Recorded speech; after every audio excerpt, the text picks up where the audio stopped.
What is up? Stream time.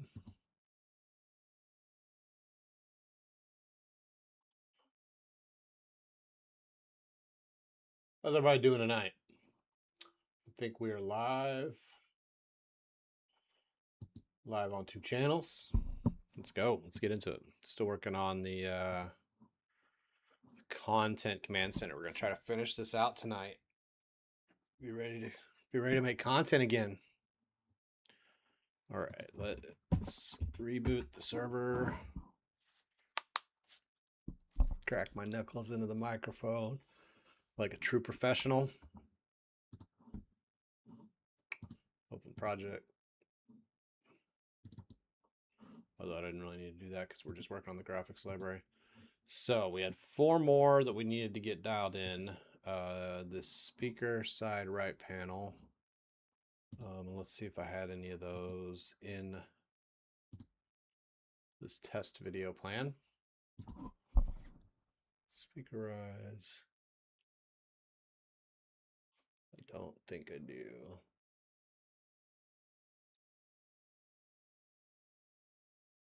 I don't. No problem. We'll go to our assignment. And this first context, we will change this to speaker side right panel.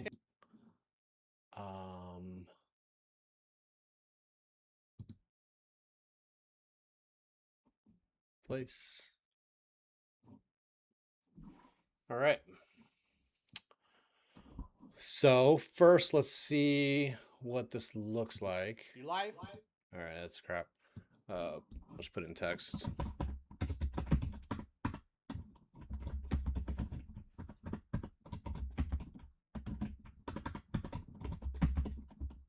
I have a feeling the bullets are not going to be synced up with what we want, but we'll see. All right, let's try it. Life is about to get way easier because I'm going to teach you 10 ways that you can use Grok for PowerPoint add-in to be more productive, produce better materials, yeah, it didn't do anything, did maybe even get one of those fancy employee parking spots. Did not do anything. There's been a dimensional slippage. How's that? What happened? What slipped? What slipped, my man? Actually, what is this supposed to look like in my example?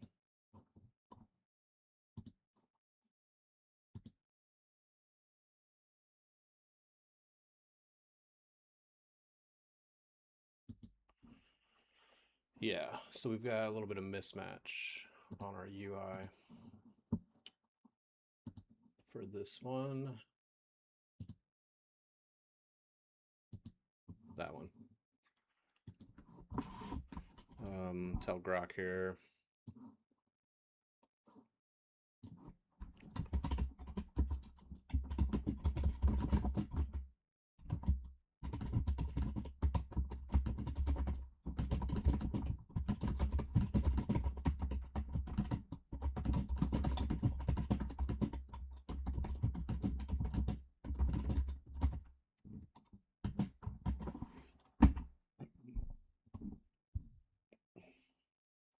So I'm just telling Grok that the UI that we have here doesn't match what actually happens in this graphic. So a little bit of reconciliation to happen. Let's rearrange my windows a little bit better. And OBS, there we go. So what is the dimensional slippage, dude? You gotta tell me about that. What's slipping? What dimension to what?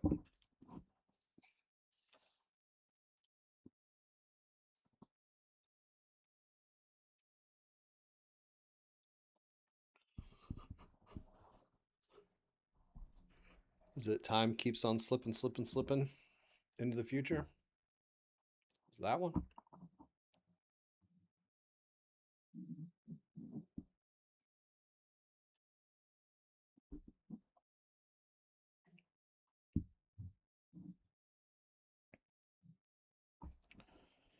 Yeah, I think the interface for the engine has a mismatch with what actually happens inside the engine. I think Grokster got a little bit confused on that one.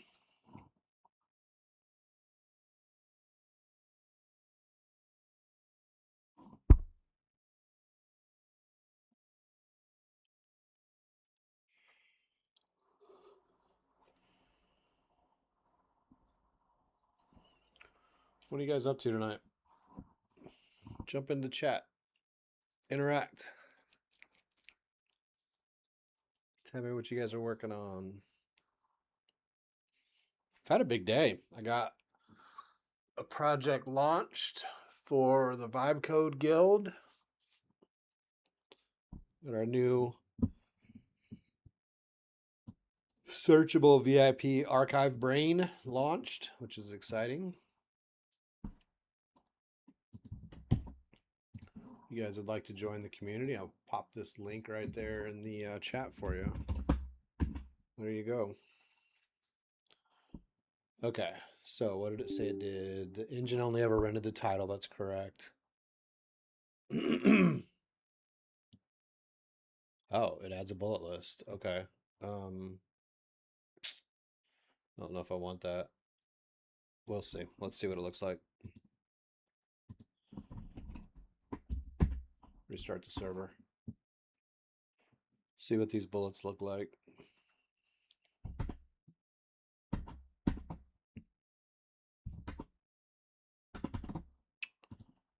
Open project.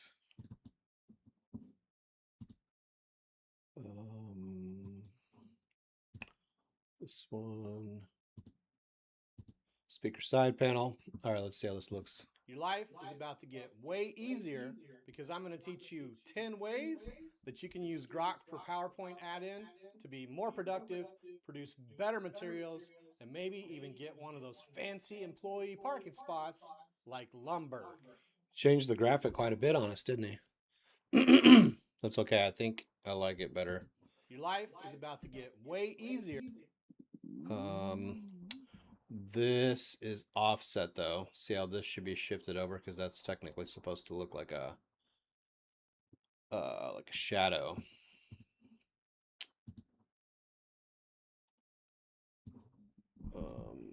So let's tell him about that.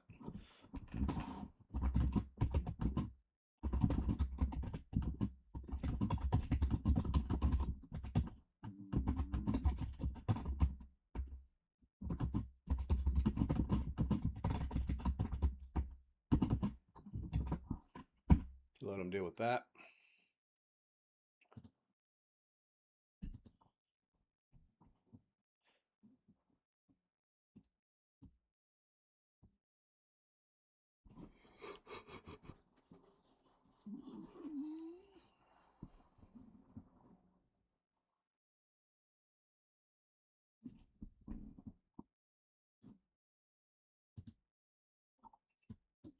Yeah, you can see how before it was flipped over.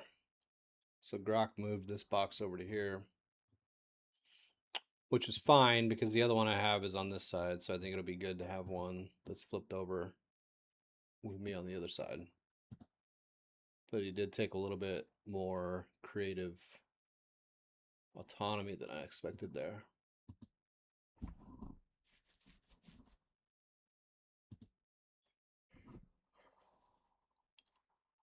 All right, he's fixing up the alignment.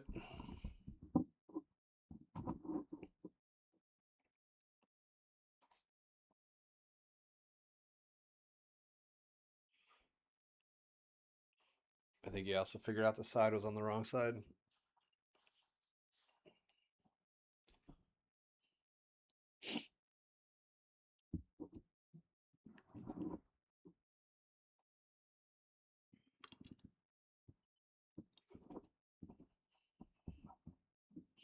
What's going on? 5 guys in the stream. Jump in the chat. Interact with me. Tell me what you guys are up to.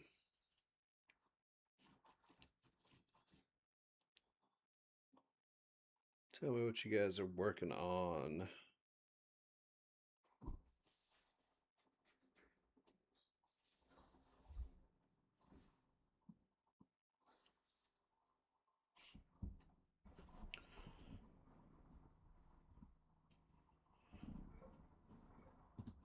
Okay. Restart the server. Navigate back to that. See if it looks better.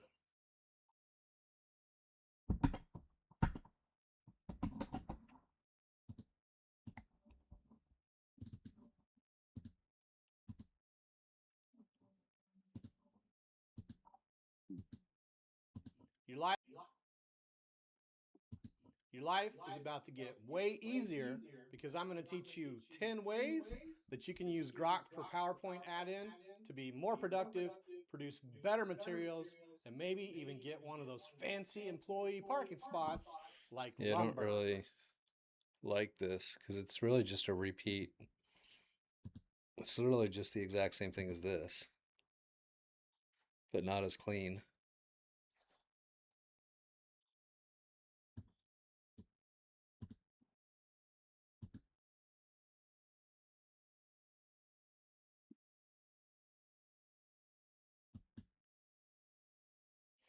All right, we're just gonna get rid of that one entirely.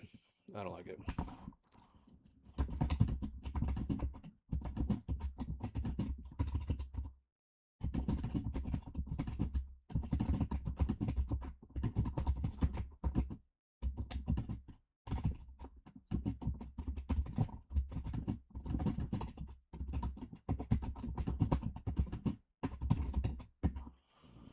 We're gonna get rid of that one. It's too similar to the one that I already got. And I like this one better. So it's got that extra bit of color rendering.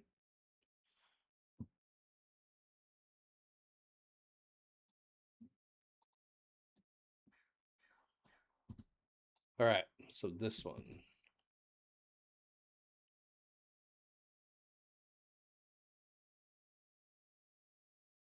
Structure.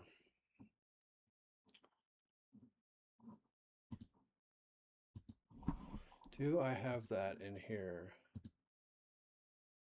Yeah, I do. Okay, let's see how this one looks. The first thing we're going to need to do is to install the Grok for PowerPoint. Okay, so the timing is off. The first thing we're going to need to see, that should be happening there. I think the labels are working fine.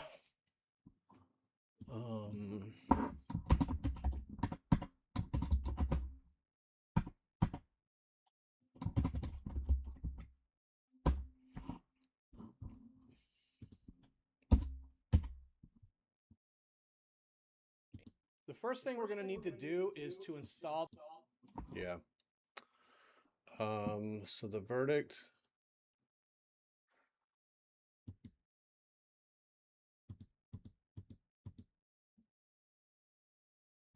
The first thing we're going to need to do.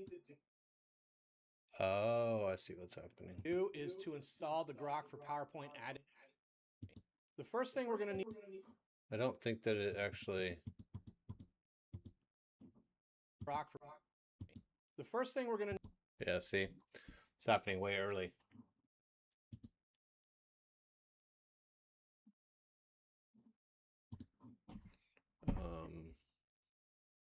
Grok's still tearing out that other one that I don't want. It was waiting on an answer from me. Should have got some water before I logged on. That was a bit of a fail on my part. Probably going to need to go get some liquids.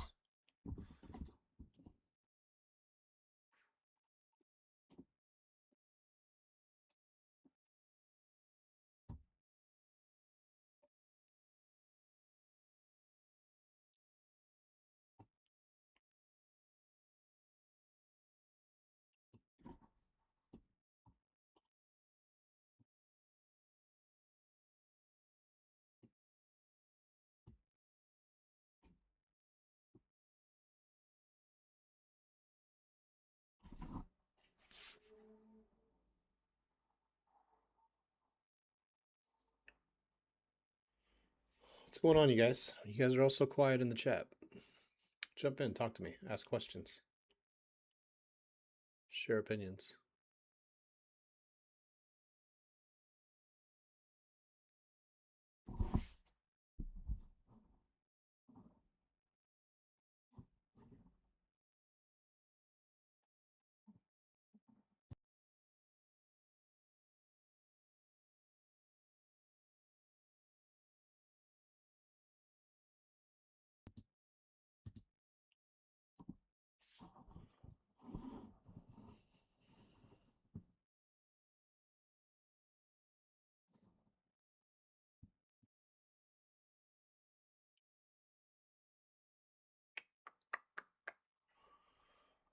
So quiet tonight, you guys. What is going on? Usually I get at least one person in here kind of chit-chatting with me. You guys are all shy tonight, huh? Shy and scared.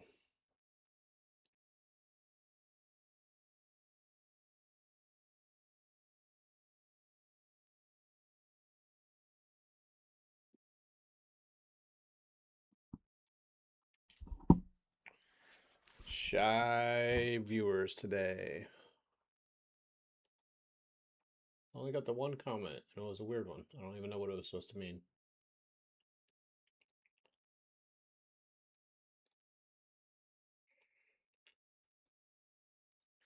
Grok is taking a long time to get rid of this graphic.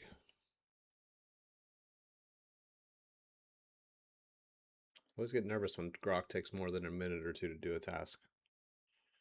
It's so quick, so fast.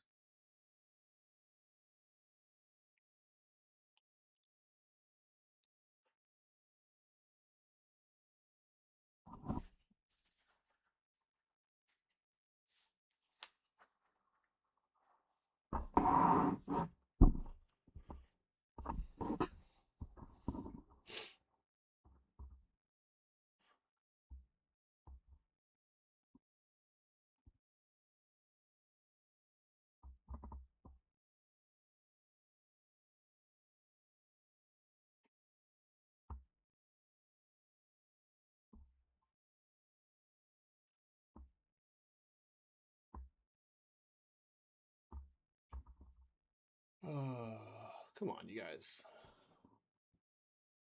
Why don't you jump in the chat? Ask some questions, talk something. Something to keep me company. Otherwise, it's just like I'm coding by myself, which is fine. That's what I do usually all day. I figured it'd be fun to share a little bit with you guys.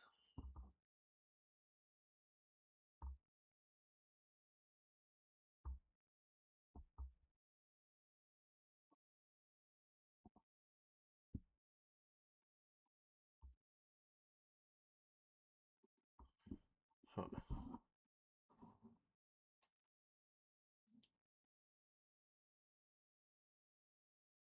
I can see something that it's fixing here that I don't like. It has the list of recipes hard-coded. It seems like that should be dynamic.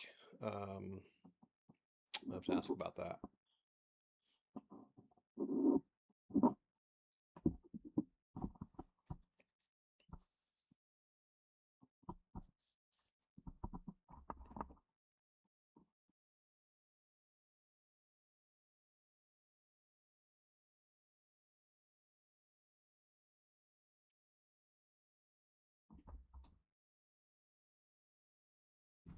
All right, it's retired, removed it.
I'm asking if it's got the number of available graphics hard-coded in here or getting it at runtime. I think it's got it hard-coded.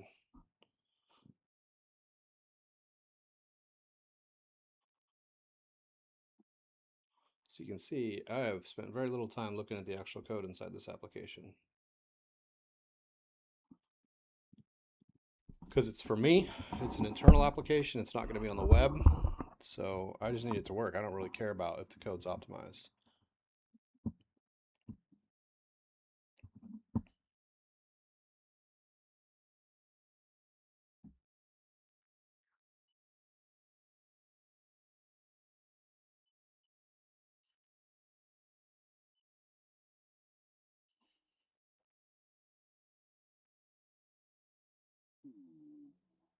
Fine. Okay. Let's get looking on this one.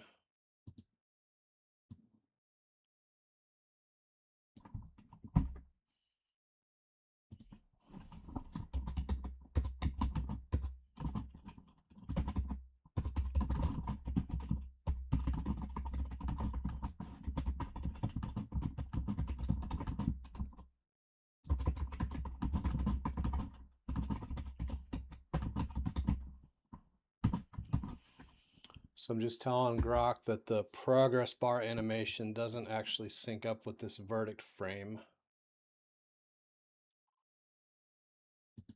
Is to install the Grok for PowerPoint add. The first thing we're going to need to do is See, I would expect this. To install the Grok for PowerPoint add. I don't really know The first what. thing we're going to need. Yeah, so this marker should be when this progress bar hits that and shows this word, but I just don't think that it's implemented that way. The first thing we're going to need to do is to install the Grok for PowerPoint add-in. The first thing. It's not gonna. I don't know why I'm still doing that because it's messing with the code in the back end.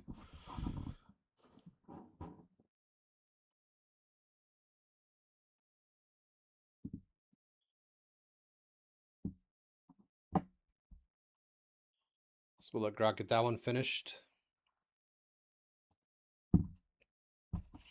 I think we just have two more.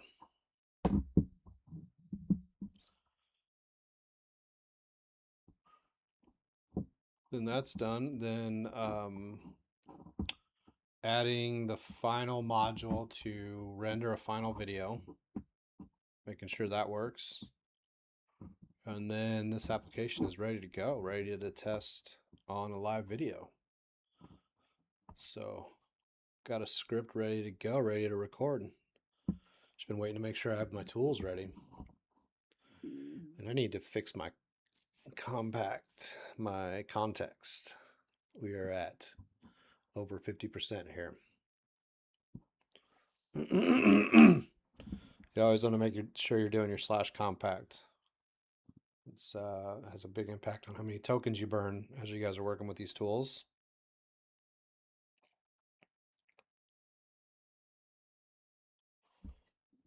All right, so it says that's fixed. Let's go ahead and compact before I forget.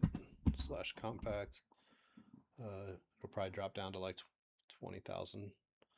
Let's restart the server. And let's open a project. Let's navigate to that.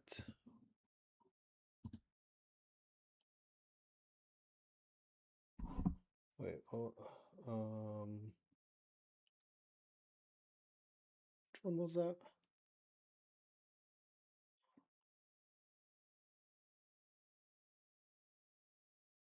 Trade-off meter.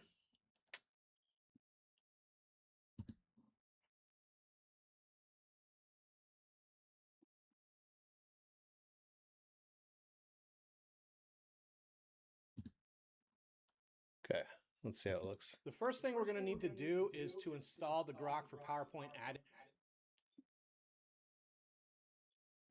The first thing we're going to need to do. It's still not syncing up. To install the Grok for PowerPoint add. The first thing we're going to need to.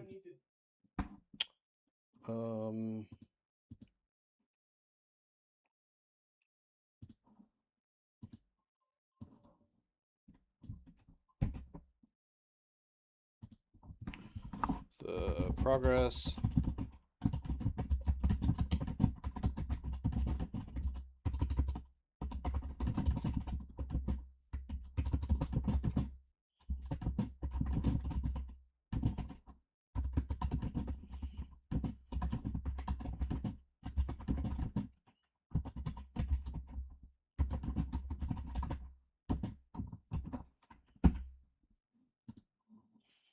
Yeah, so when it shows this verdict word, that's when I want it to hit that and I want it to stop. I don't want it to go past that. install the Grok for PowerPoint add. The first thing we're going to need to do is to see, it should stop. It's fine, that should be simple to fix.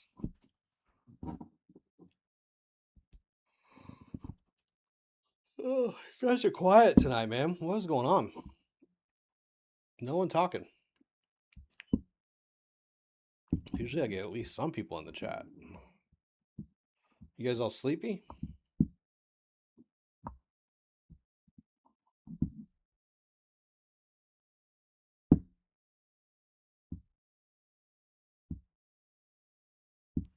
All right, I just read what Grok said there. I think he's got this bug figured out.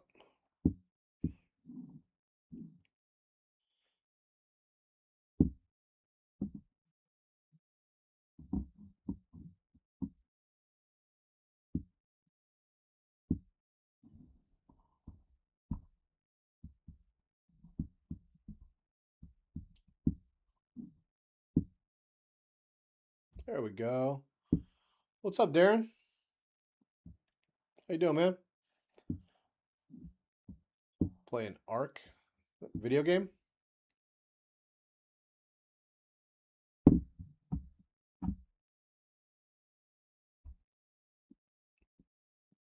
Only thing I can think of Ark is like Arkham Asylum, but that's a pretty old game.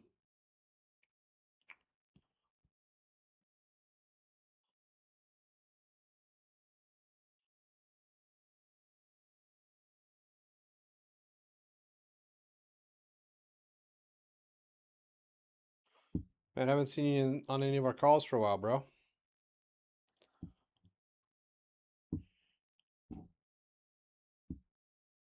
Ark Survival? I don't know what that is. Let's look that up.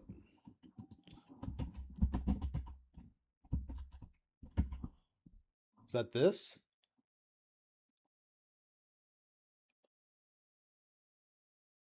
Ark Survival.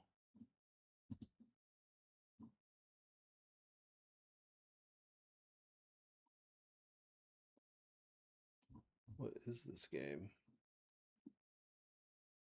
Survival video game.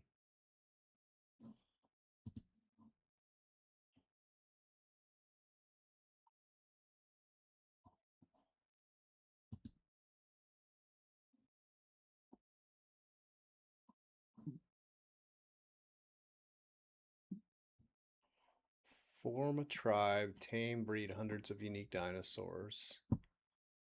Interesting. So it's like a real-time strategy game, kind of. Sounds kind of cool. Yeah, I don't want to play the video while I'm on live stream because I don't want to end up with an accidental copyright strike. Good morning from Germany. What's going on, bro?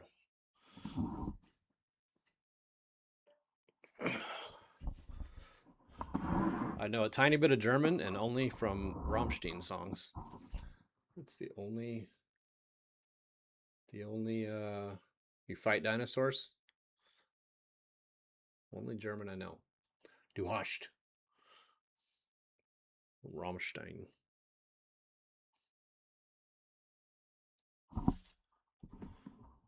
All right. Another sleepless vibe coder. What's the point of sleeping, man?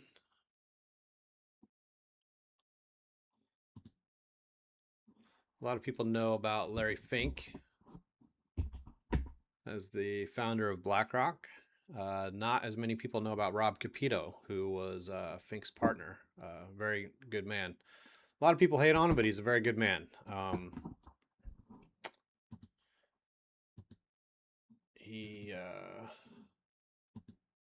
My mom got into a really bad accident, and Capito called us at the hospital to try to pull some strings and work and make sure she got the best treatment. Anyway, Capito used to say that he doesn't really see the point in sleeping that much because he's going to get unlimited sleep when he dies. The first thing we're going to need to do is to install the Grok for PowerPoint add. Okay, we're getting close. The first thing we're going to need to do is to install the Grok for PowerPoint. So there's one last little bug you guys can see. That little line should not be moving with the progress bar. That should be staying stuck in place. So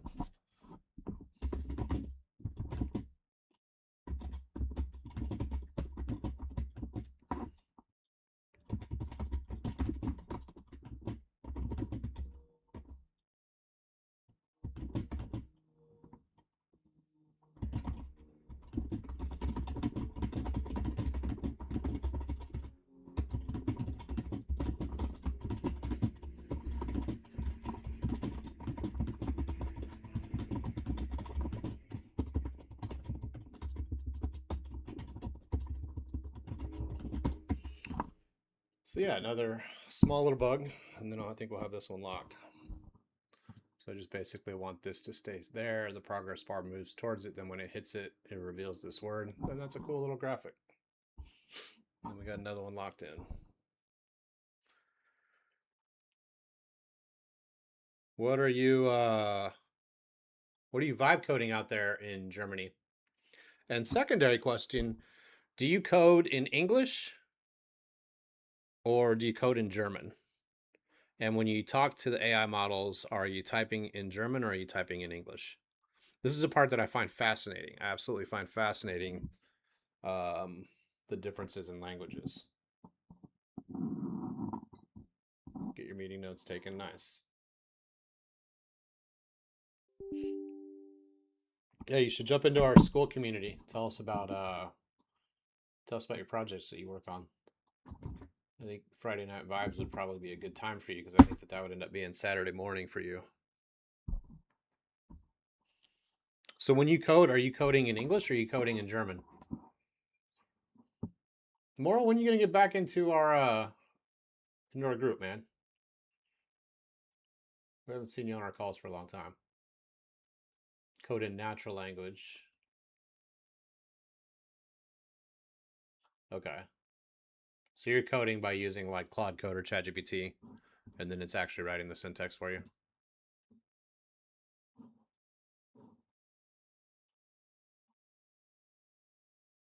What's up, Data Sherpa? How you doing, bro? Appreciate the call out. Let's go. Love the sub. I mean, if you want to go one step further, you can join our school group too. We do it's free. We do live calls on Friday night where everyone gets together. We all talk AI. We all show different projects that we're working on, teach each other. And then there's a paid tier too for VIP. We do daily calls every day, and we all just try to learn these amazing technologies and get better and better, push each other better. I had a really cool call today. Learned some features in the Google Search Console that I didn't know were there. One of our members showed me that you could use it to track your search metrics for your YouTube channel, which I didn't know that you could do that. So it's pretty cool. All right. Grok said that this is done. So let's restart the server. That, where are you dialing in from? I got Germany from the banana beaker. It looks like Heisenberg over there. Darren, I don't remember where you're at. You're somewhere in the States. Data Sherpa, where are you at?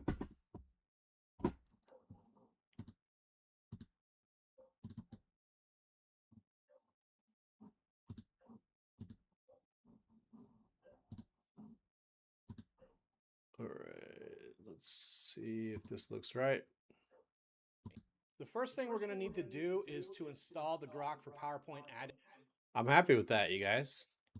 The first thing we're going to need to do is to install the Grok for PowerPoint add. Yeah, that's good. We're locking that in.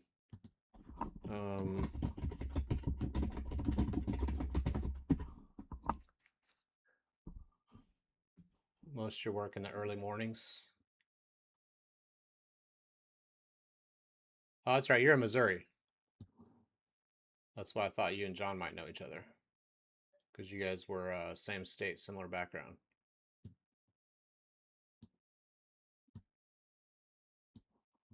Ooh, you're running Quinn 3.5 local? That's awesome, dude. I haven't done any local models yet. That definitely is something I would like to learn. I just don't have a fancy enough equipment to do it. So this UI call out thing is going to be a challenging one. I know for sure. So let's see how it set that already initially. This one. Okay, so label detail. I don't think it has any concept of where the box ends up. Let's see what it's got rendered so far. Now, sometimes when you open up a new PowerPoint, your Grok panel will be gone But you just want to go up here on the ribbon, click Grok, and he's right back there for you. Yep. Now, sometimes when you open up a new PowerPoint, your Grok panel will. Okay, no problem. This one's a pretty critical one because as I'm doing demonstrations in my videos, I want to be able to highlight the UI and make it easier for people to see it. So it's already got the inputs for the label. What it's missing is some inputs to position and size this box. And that's something that was turning into a massive pain in the neck, trying to let Claude and ChatGPT do it for me inside HyperFrames. So I think it'll definitely work a lot better me having more control over it. So, all right, let's tell Grokster what we got here.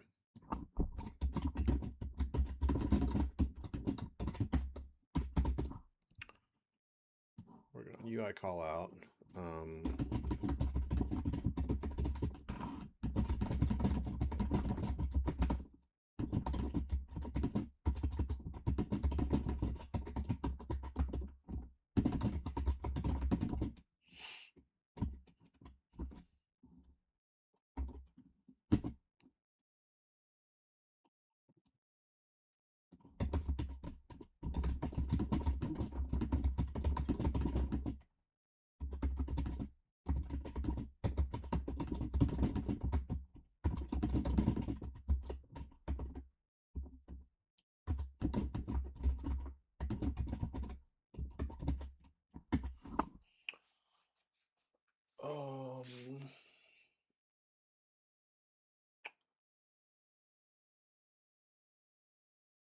Some old nickname and avatar. Nobody usually sees that. Banana Bender is the translation.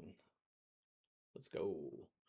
You work in a big company that develops and sells agricultural vehicles, product engineering, operative fleet management of prototype vehicles, product lifecycle management, bill of materials.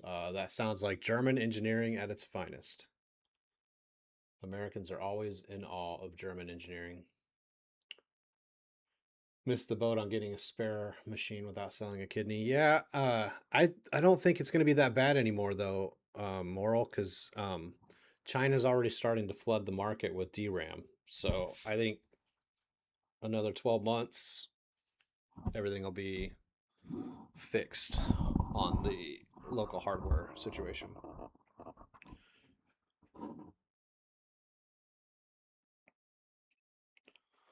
And then also these models are pretty quickly going to get to a point where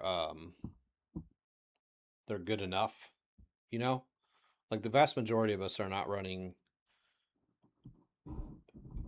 physics experiments and trying to solve high level math and everything else. I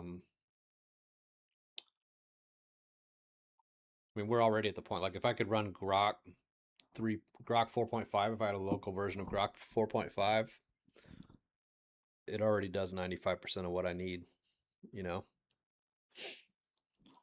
Another couple cycles of models, I don't even think, like what else do we need it to do? Other than just like write language that doesn't sound like garbage.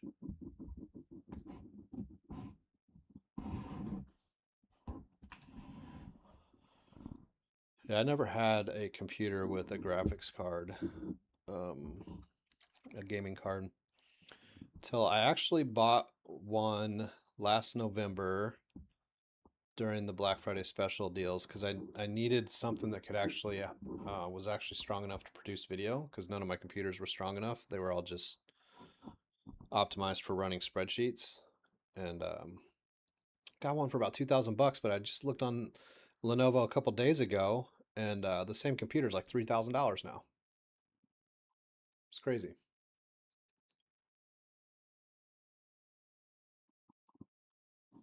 Yeah, Banana. So the choice of model, you know, it just depends. I have all four. I have Gemini, ChatGPT, Claude, and Grok, and I use them all interchangeably. I was hammering hard on Codex Sol model this morning. But I've grown quite fond of Grok. It tends to follow directions the best. Fable and ChatGPT Sol just seem to like to do a little bit more than what you're asking them to, which doesn't necessarily lead to good outcomes. Okay, so Grok has added the extra parameters to that graphic, so let's restart the server and try it. Oh yeah, I think for the money, Grok is one of the best subscriptions you can get right now. Because you also, if you buy it through Twitter, you get a blue check mark on your Twitter account, so you're verified, which gives you credibility. And Twitter is, in my opinion, the most fun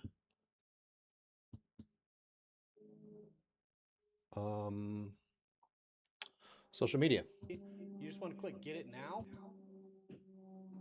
And then after we're done, we're going to click open in PowerPoint. You just want.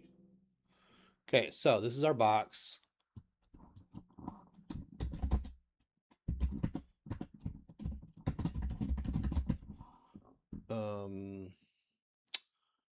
I think knowing where to put it, I think is going to be a challenge. I think it's just going to be trial and error. You just want.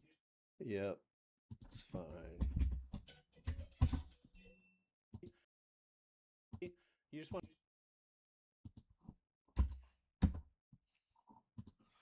You just want to click. Okay, so I can adjust my X, Y, and so that is 0.2. This is 0.5, so I'm going to say 0.4. You just want. A little bit too far. We'll say 0.35. Okay, good enough. Then I can change the width. We'll make that a 0.15, and we'll make the height a 0.1, and we'll see how that looks. You just want. Good enough. I'm happy with that. Click get it now.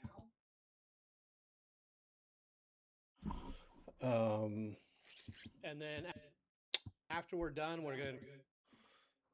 And then the timing reveal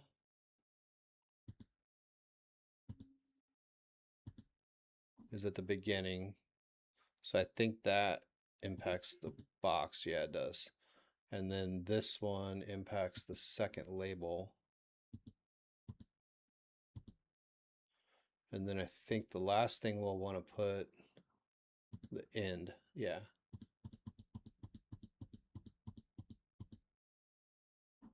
All right, so let's see how that looks. You just want to click get it now. And pretty strong, you guys. So we'll move this one. Move back 5. You just want to click get it now. And then it's pretty good. I can dial that in. I love it. After we're right, done, do I need to do anything else with this? You just want to click get it now.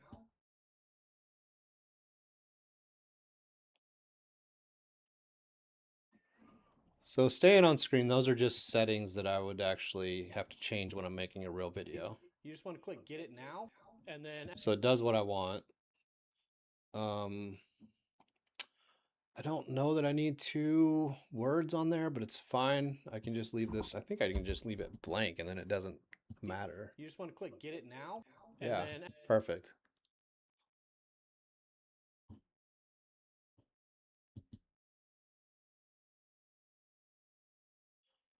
I think I'm just going to get rid of detail. I don't really see any reason that I need that. After we're done, we're going to click open in PowerPoint. You just want to click get it now. Yeah, that's it. Let's get rid of the detail.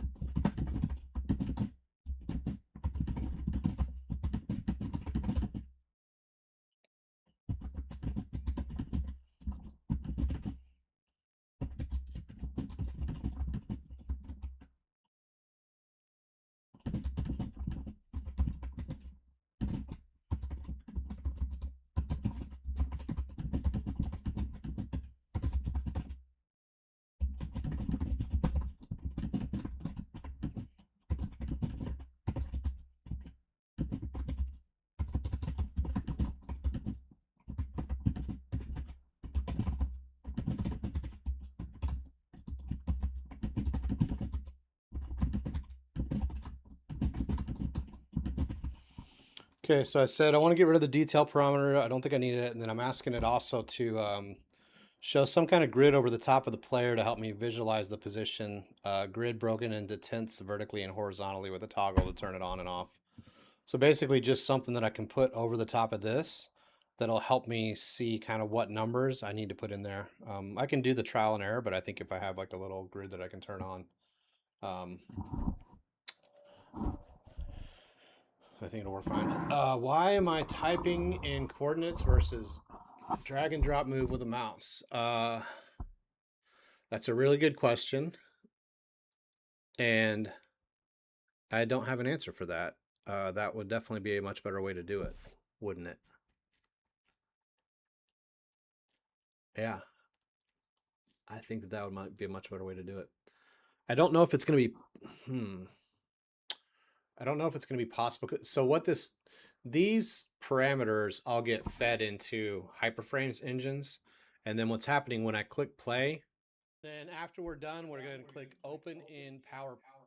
So when I click play, it actually, you can see it flutter for a moment. It actually renders this graphic the same way it would render it in that. So that's why I'm typing the coordinates in. But I like your drag idea. I think that it's a lot cleaner, a lot more refined. We'll see. We'll see what Grokster thinks after it does this little fix. Getting some NVIDIA Tesla GPUs off eBay and running a local LLM for them. That'd be cool.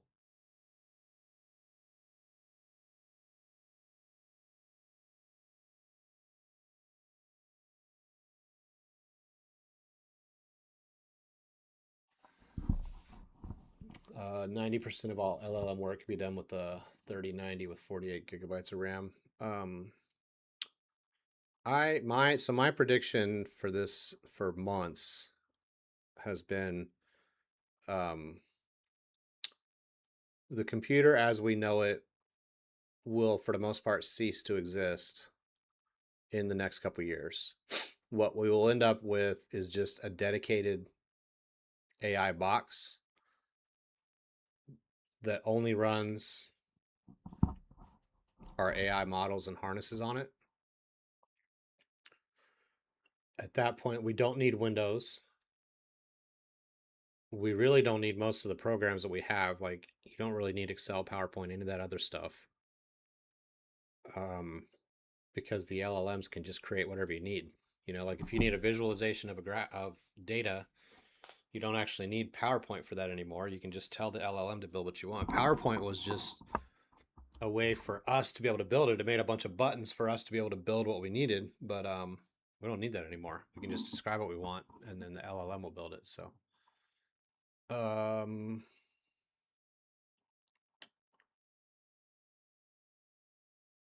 okay, let's restart the server. Did you guys ever watch the Silicon Valley show?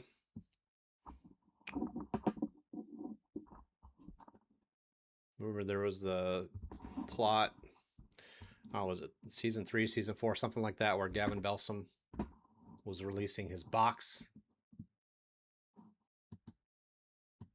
The Gavin Belsom box. I think that that's the situation it'll end up in. It'll just be a box. It just has LLMs on it.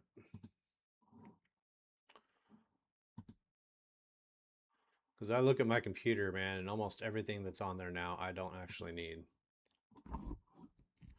Okay, so I can turn. Okay, it has a grid, but I want actual lines that I can see. That's not sufficient. You just want to click get it now? We got rid of the detail. Okay, very close. I want the grid.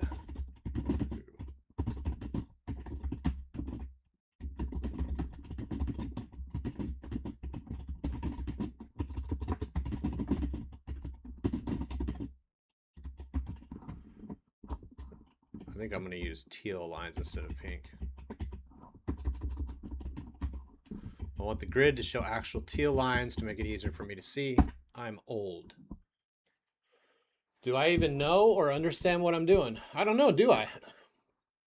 Pretty sure I do. Do you know? Do you build anything, or do you just come into random people's streams and act like a peckerhead? Is that what you do? I definitely know what I'm doing.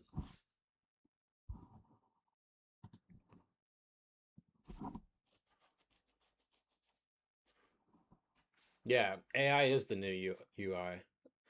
It's also the new search engine, right? Because the vast majority of like the internet is really just about giving us access to information. That was the big breakthrough on the internet, is we had the ability to pull information into our world.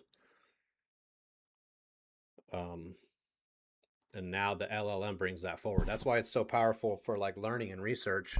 Like you don't even have to go out and navigate and try to sort through forums and figure out which articles to read. It'll just aggregate all of that stuff for you and produce a summary, and you can just get right to reading, right to learning. Super powerful. And when you think about what our computers really are, they're really just user interfaces to allow us to do a very basic set of tasks, which is moving data around, uh, transforming data like calculations and stuff, presenting data. That's most of what it is. And another thing that I've been saying that people are starting to wake up to is the concept of coding languages are obsolete too. The only reason that Python or Java or .NET or any of these other stacks exist is because binary is too difficult for any of us to actually understand and work in. But once we get to where we actually trust the AI models, I don't need my AI model writing Python. It can just write it straight into binary, right? I can figure out whether it works or not, whether it's doing what I want or not. Now that might not work when you're dealing with high security systems, or, systems that deal with financial data, or, stuff with like HIPAA, health information, things like that. But, for what I'm doing here, a locally managed application to help me make videos faster, I don't care if this is written in binary. I can see if it works. I can see if it does what I need it to do.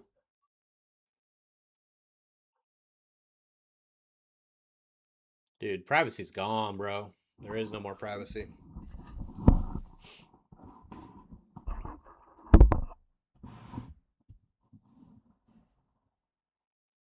There hasn't been privacy for a long time.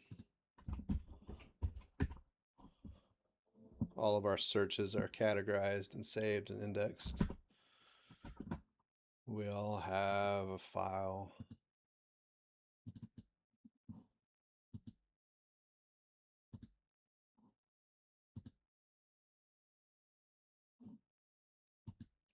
All right, let's get back to this. All right, let's see how my grid looks. Okay, that's good. So I can see that that is 0.3. So I would want it to be at 0.35.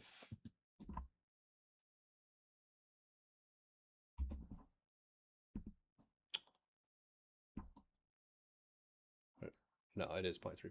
Point. That's that. So this is a 0.3. 0.32.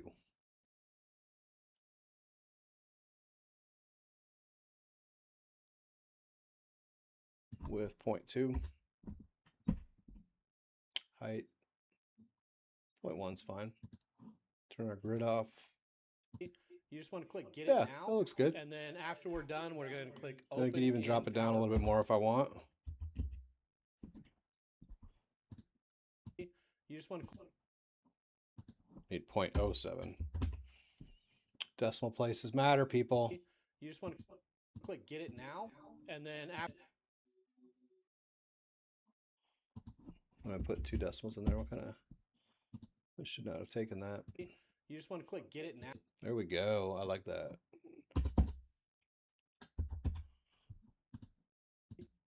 You just want to click. Nice. That's good. All right, we are going to consider UI call out as locked.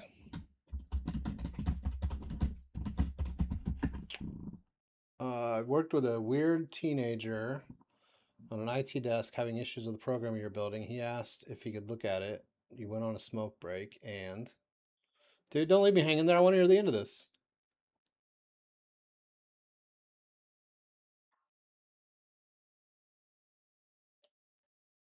Come back to him, solve it, told him it was quick.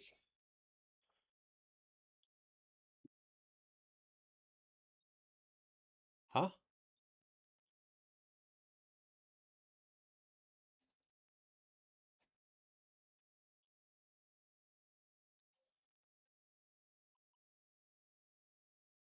Oh, he didn't know the programming language.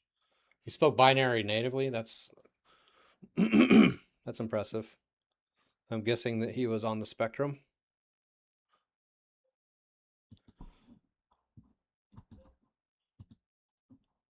It seems like something that you would need the power of autism to be able to do.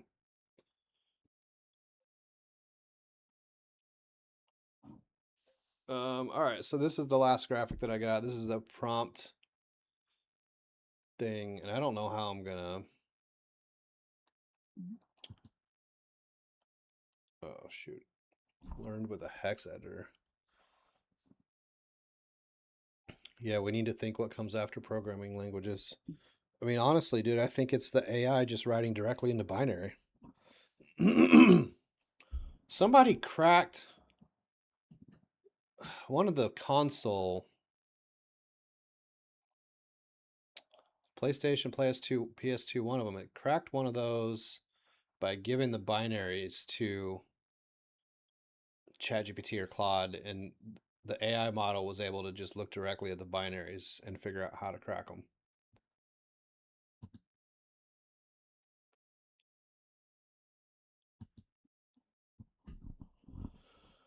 On the spectrum, zero social skills or hygiene. Yep, I knew it. We have a lot of those guys on Wall Street. We call them quants. And they're happiest if you just give them a cubicle far away from other people, give them a very complicated problem to work on, and just leave them the hell alone. And they are perfectly happy. And they will do amazing, incredible things.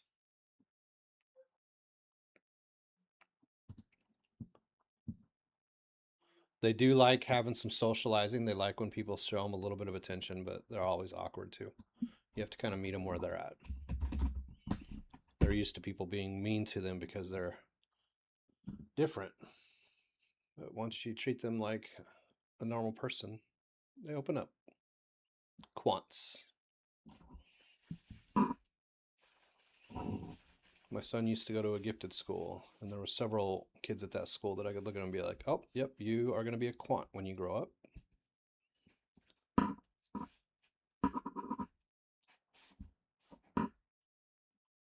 What did I just tell? What does Grok do? Oh, I compacted. Okay. I forgot what I told it. All right, so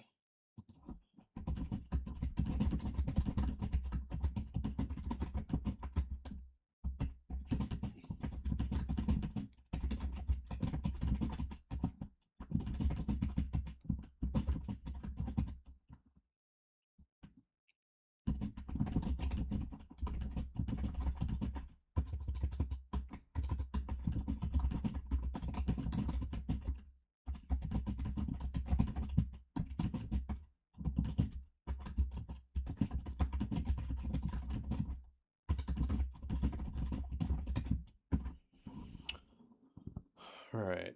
This one is prompt, full screen talking, which I don't know if I've got any set up in here.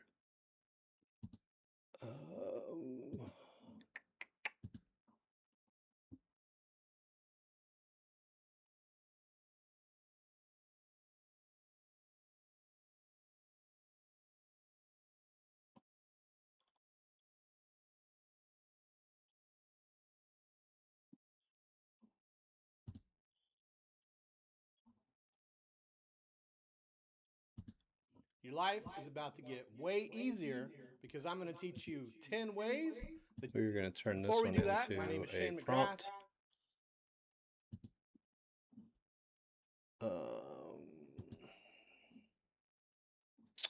And we'll put this into Windows prompt typing. And now we should be able to mock that up.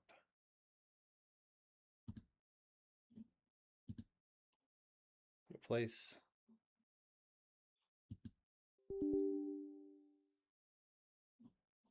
Oh, let's go back. Assign. Ah, dang it.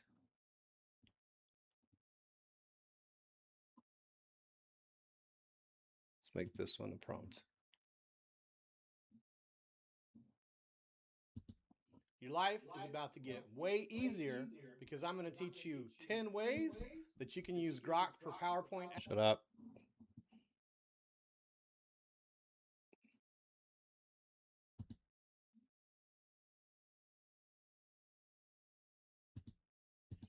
Yeah, I don't think that this is carrying through. Let's see.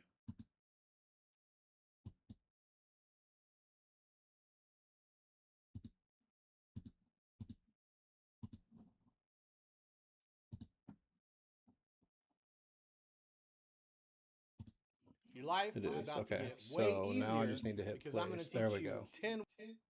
Okay. So what does this look like? Your life is about to get way easier because I'm going to teach you 10 ways that you can use Grok for PowerPoint add-in to be more productive, produce better materials. I think this might already work. Maybe even get one of those fancy employee parking spots like Lumberg. That's sick.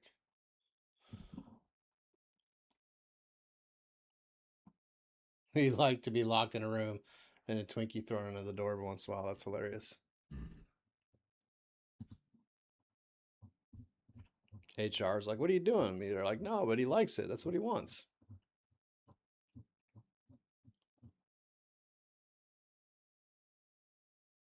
Here's how it already works, why it matters in a proposed craft model.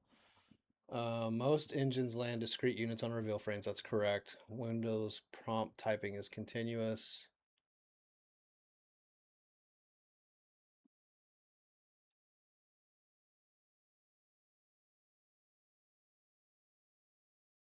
I think I'm fine. I think we're just going to leave this as it is. I think it looked okay, you guys.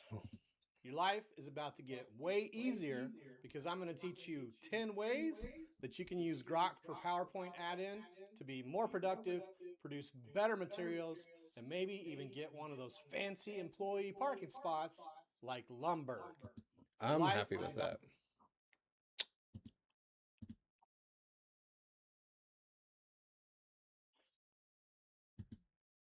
Yeah, I'm happy with that one. We're going to lock it. I'm happy with that one.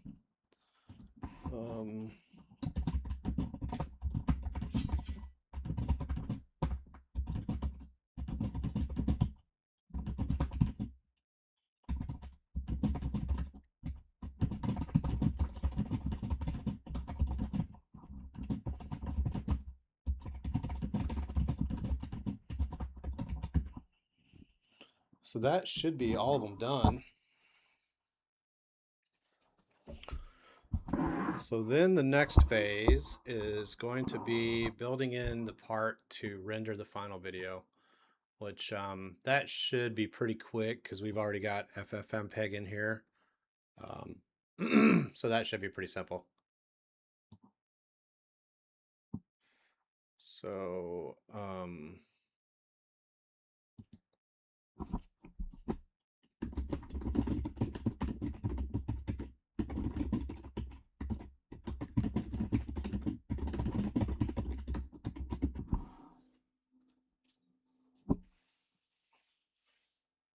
before I do that, I think I'm just going to check this into the GitHub.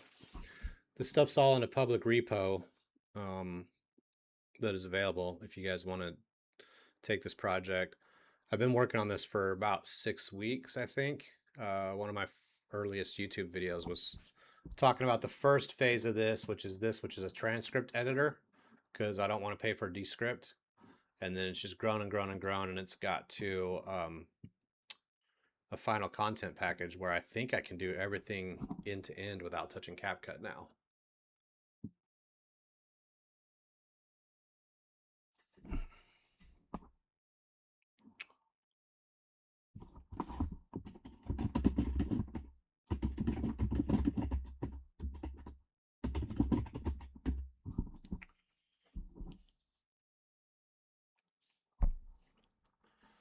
So this will be a big step forward. This is going to save hours and hours and hours of my life making videos.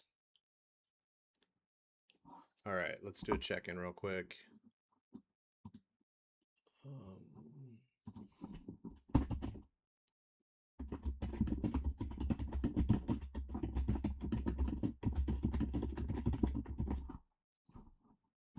Commit and sync.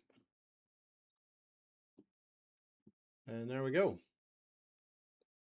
Got 5 people in the stream. What happened to the other banana banger? Where'd you go, bro?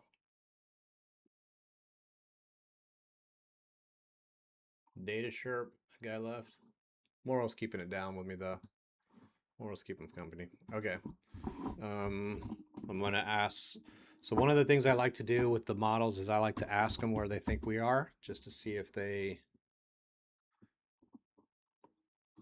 know where I think they are.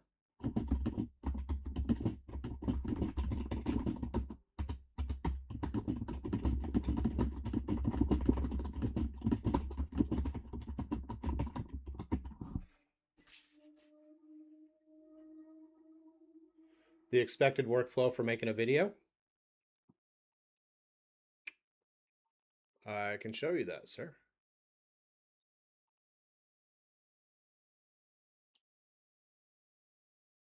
Thanks, man. Hope to see you in our community or on another stream. Appreciate you being here with us.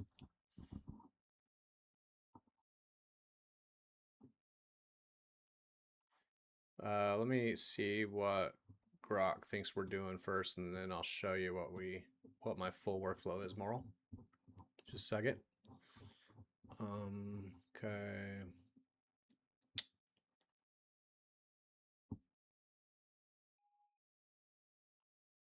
Built.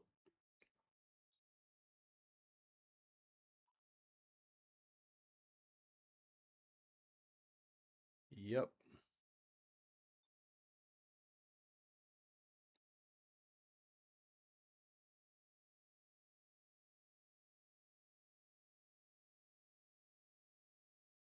I don't want a one-shot go.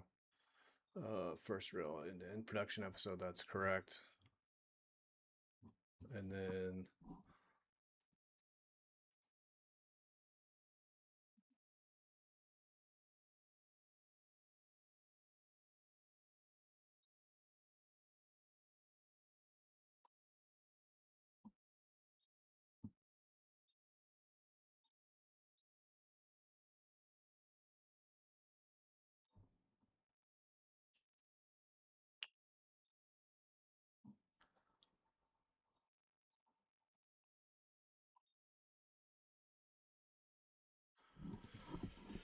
yeah.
All right.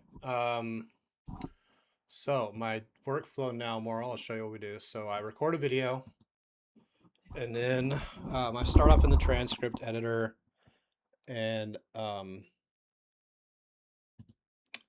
just add clips. So I add video clips in here, and then from there I generate the transcript, and this uses Whisper to go through and create a transcript of what is in all those clips put together. From there, we analyze the pauses, and we had to do some refinement there because it was counting a lot of the pauses that are normal part of the way I talk as being dead space, and they weren't. So we refined that. And then And then I go through and I edit. So like this is something where I repeated myself, like another take. So I pick those words and I delete them. And that basically is cutting those frames out. And so after I've gone through and fully edited the transcript to have, you know, the exact sequence of like words that I want, then I hit fine tune. And what that does is that puts the cuts in, but it adjusts it based on the actual audio. So what we were doing the first time around is it was putting the cut splices in there based on the timing that whisper would give us. And the whisper timing, if the longer a word got, the more it would be truncated off. So I would end up having to like nudge that splice point over just a little bit every time it was a longer word at the end.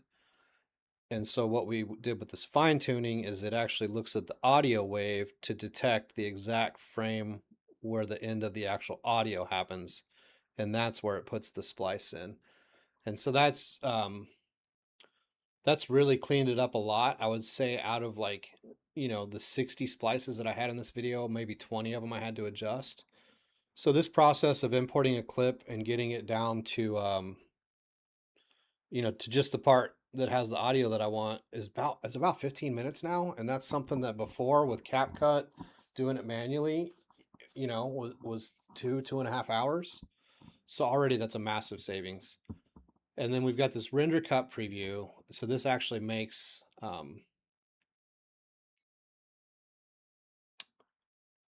it puts all of these cuts into a preview video that I can look at. This part's kind of slow and I don't really love it. I think I still need to do some work on this phase.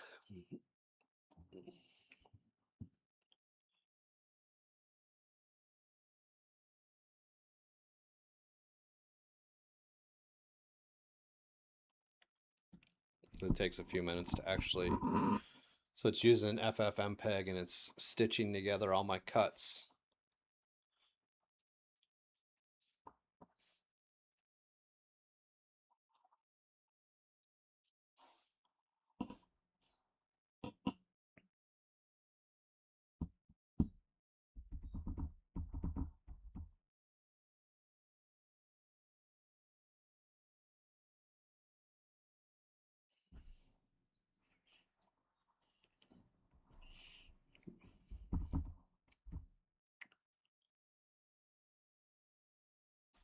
I'm gonna grab some water while that does its little render. I'll be back in just a second, bro.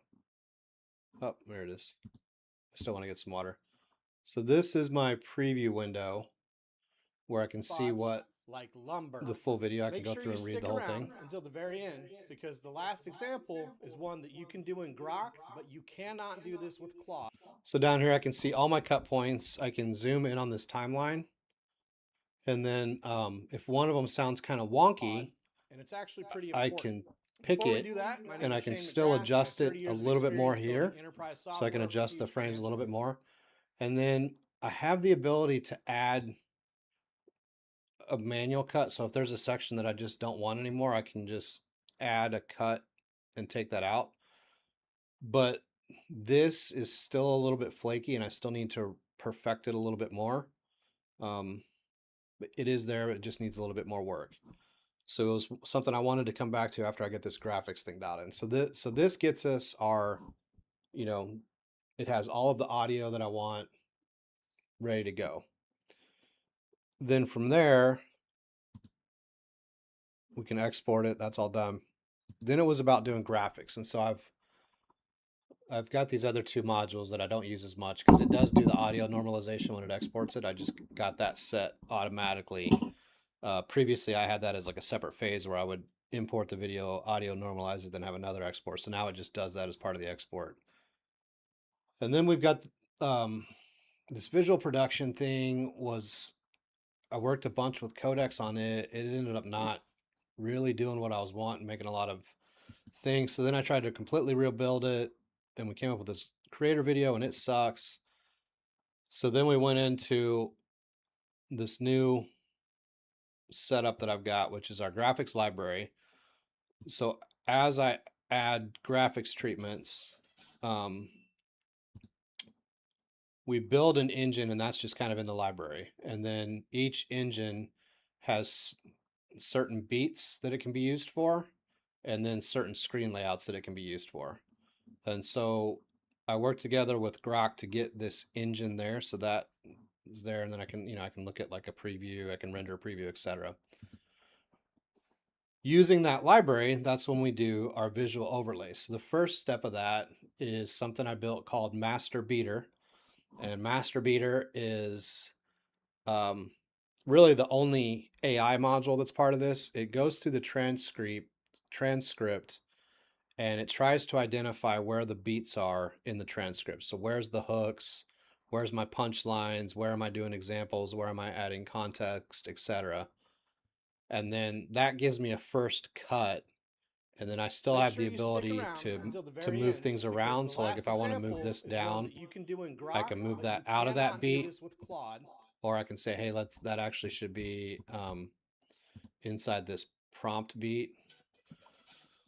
So that allows me to move, move things around. If this one's Even misidentified, it if you're says lucky enough aftershock. to Well, I have a think job I that you actually should be a love, that gives you a lot of punchline. purpose and meaning, you're This probably autoplay thing's still annoying. working in Power. So then I can get all my beats set up. I lock that in. And then I go to phase 2, which is scene layer. And so scene layer's job is to, based on what its job is to go through and look at the first frame of every beat to try to identify what layout type I have, because I've only got 8 OBS layouts.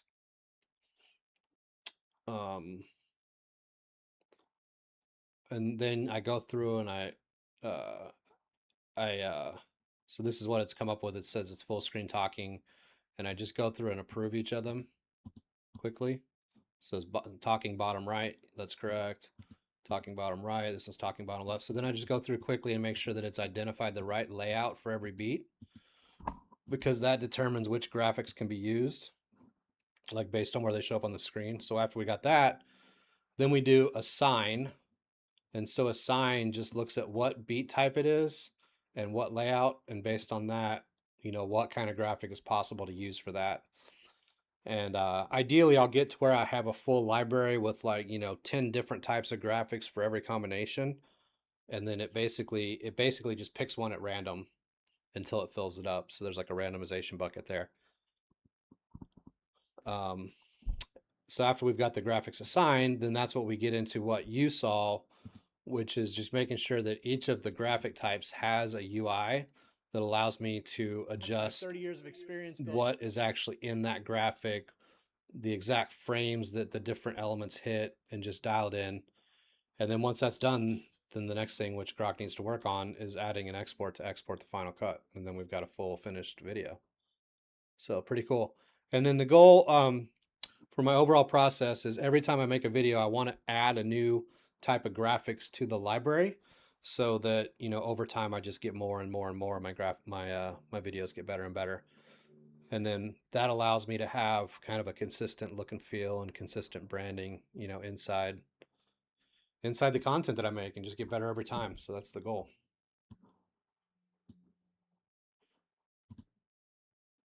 Some people may think it's dumb. It works for me. And then it'll get to where I never have to touch CapCut ever again. Okay, so it's asking me full episode final encode from locked placements. Yes.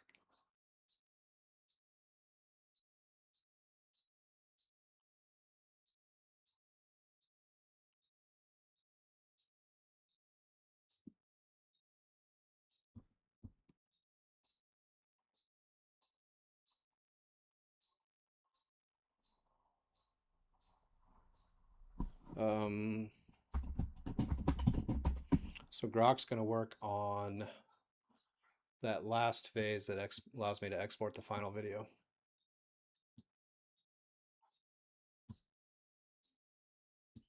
And then that's it. And then I'll be ready to, record. I got a script written that I'll record tomorrow, and then I'll actually start using this to make a video. So yeah, I'm gonna grab some water while Grok is building this. I'll be back in just a minute.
All right, we are back.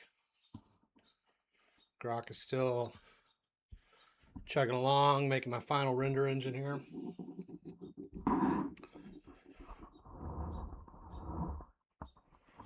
Which should be pretty easy because we're just using HyperFrames and FFmpeg.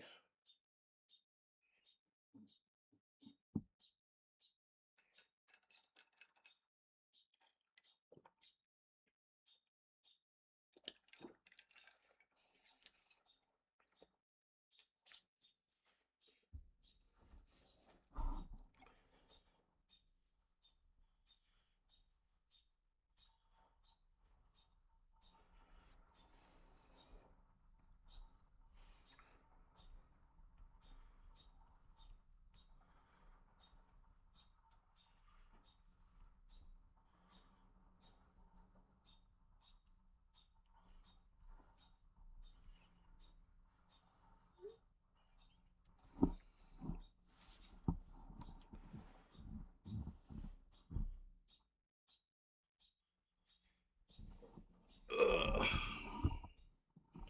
Yeah, I'll be excited to use this tomorrow. This has been a long time. A lot of tokens, a lot of work. Had to learn a lot. I didn't know about beats. That was something that I learned about. I ended up using Notebook LM to do a lot of deep research on the best practices of like video production and to try to get to the right jargon and vernacular so that I could be speaking the correct language. So that was how we came up with the library of beats.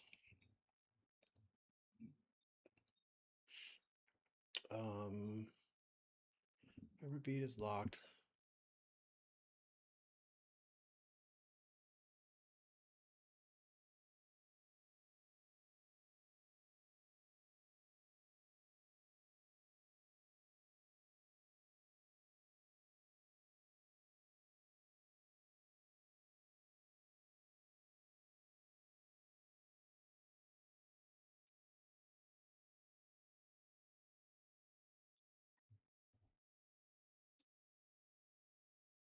Okay, let's reboot the server and let's try this. Now, one of the things that it's supposed to be able to do is render a final cut, and then I can watch it, and if I find that there's something I don't like, I can go back in and edit just that specific beat, and then it re-renders by just adjusting that, not re-rendering the entire video. But I don't know if that's locked in or not.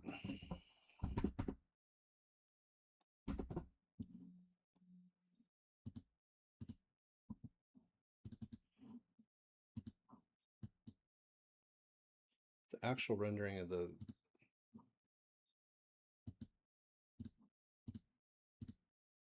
so I have to lock them all. So that's part of my review process, is as I'm going through the beats, I've got to review every graphic and then lock it. And then it shouldn't allow me to render a final until everything is locked.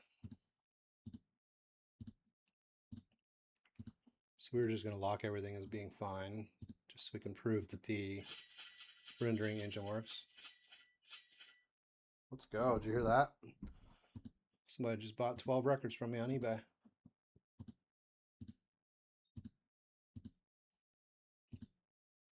Just need to do my eBay packages tonight.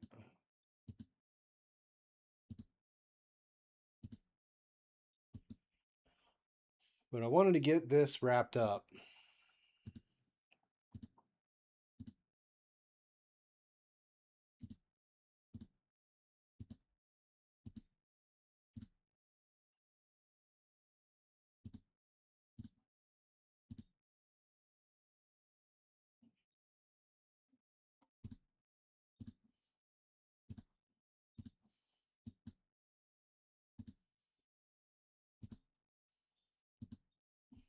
See, it's telling me the number locked up there.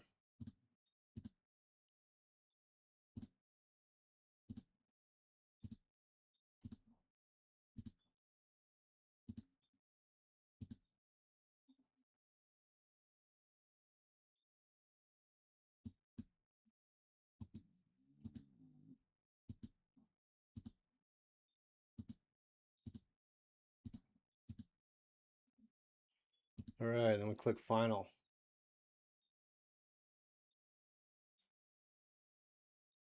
Says it's at 10%. Let's see.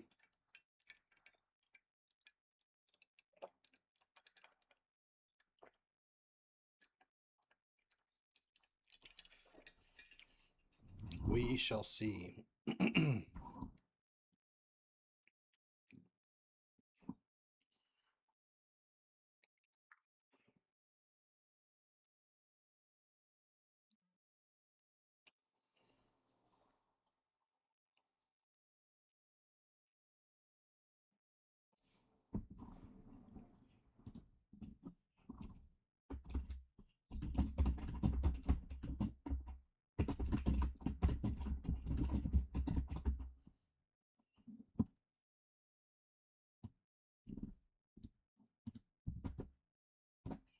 It's been on 10% for a while, which makes me think it's stuck. Yeah, it is stuck.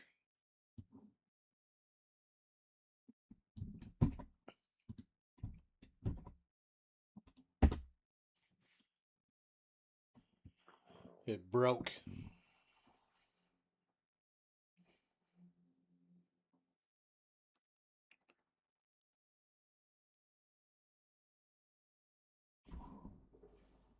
So that's HyperFrames crapping out. No big deal. Grok should figure this out for us, get us back on track.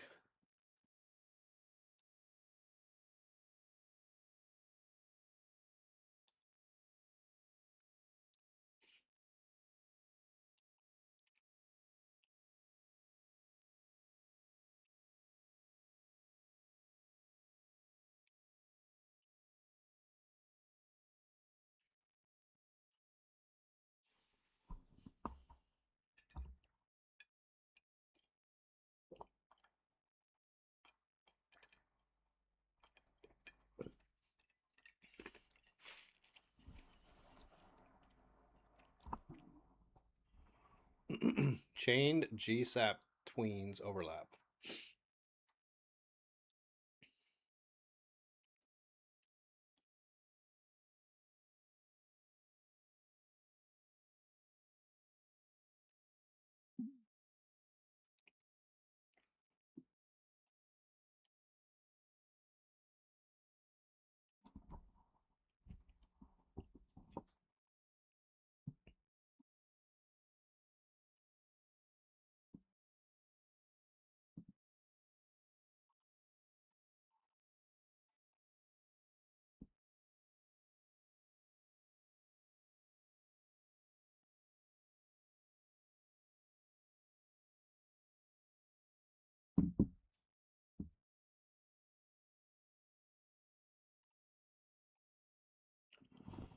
So it looks like the timing on a couple of my robot graphics are causing issues in the rendering.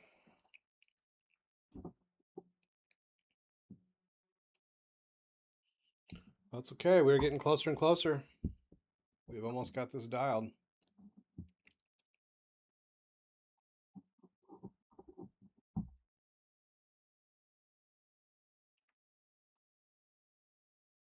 What failed?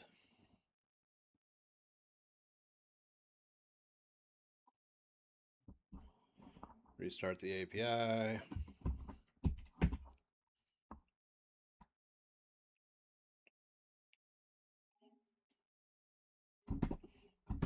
Let's refresh. Open our project. Stage 3. Let's hit that final. All right, still at 10%. Let's see. Let's see if it craps out again. Or if it gives me a success.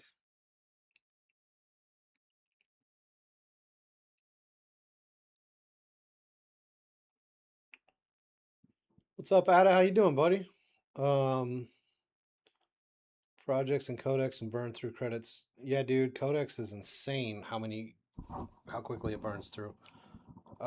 It's frustrating too, because it used to be like I literally used to be able to just hammer on ChatGPT all day, every day, and not have a problem, only on the $20 plan. And then ever since they released Sol, it just burns through the tokens, man.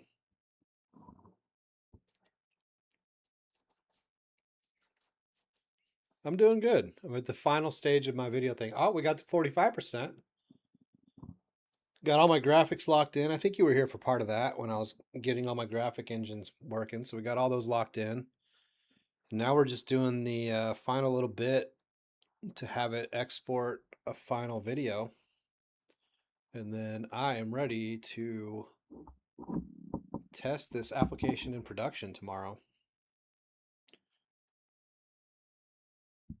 What's up, Rexon? What's that? What is that little? I'm trying to see what your icon is. Is that like a purge face? It's too small on my screen. I can't see it.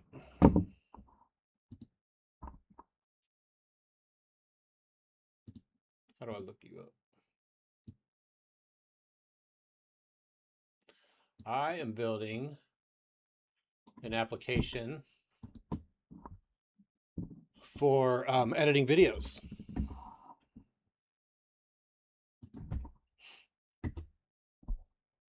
There it is. And that is that's an interesting icon there. Yeah, this is a project that's been going on for like 6 weeks. I'm at the last stage of hopefully being done, ready to test it in production. Ponytail skill. I have not. No, I will not check out your web extension.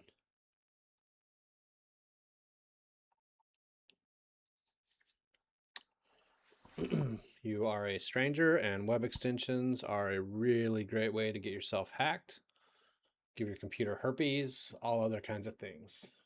Hard pass on any extensions.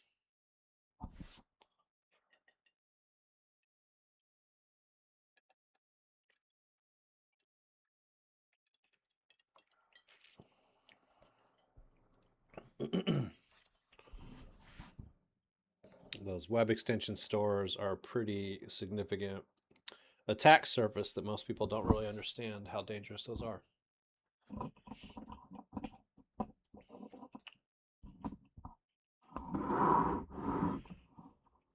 I don't use a ton of the skills, Moral.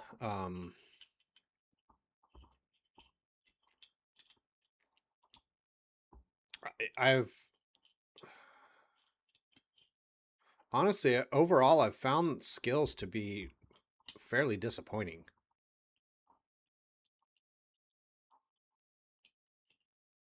I do build them and I use them, but I think they're presented to this as this like end all be all thing, and they always tend to let me down. Like that front end design skill that everyone talks about just barely makes a difference. And then part of the reason that I got in such a pickle with this HyperFrames process is I was relying too much on their skills. I think skills are going to have that concept's going to have a reckoning. I was talking about this Friday night on our Friday Night Vibes call. When you get into using skills, you're essentially transitioning from being an engineer to being a lawyer, because you're no longer building logical constructs, you're building language constructs. And the problem with language constructs is there's a bunch of synonyms, a lot of layers to meaning and comprehension that you don't have in logic, right? Like, so it's just a different skill set and a different level of complication. And I picked up on that a lot as I was trying to build this video production. So like the beats, for example, I might have a different idea of what a beat is, like a different definition of what all those were. So that's why I had to go through and research them all and come up with a contract and a definition of terms of like, this is what this one's called, this is what it means. And really, you're getting more and more into implementing a contract than writing a code once you get into skills.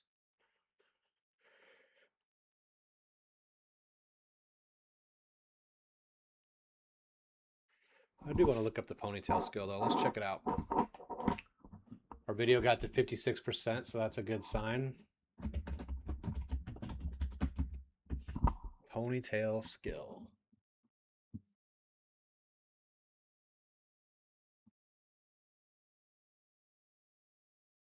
Faces your agent to think like a lazy, highly educated senior development. I love it.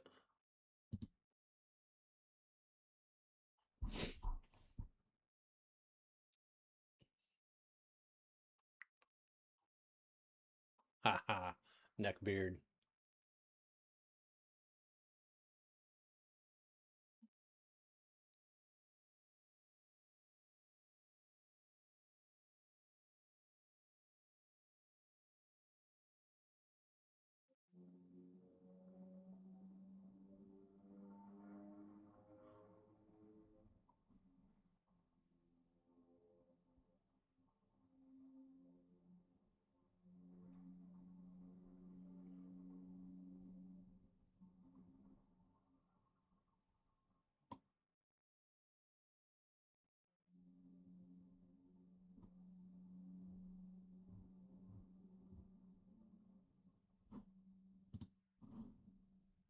I would say I have a bit of a ponytail style when I'm doing code the artisanal way. I really enjoy the process of refactoring. You know, like once you get to where your code works, that refactoring to just go through and optimize and optimize and optimize and cut out unnecessary stuff and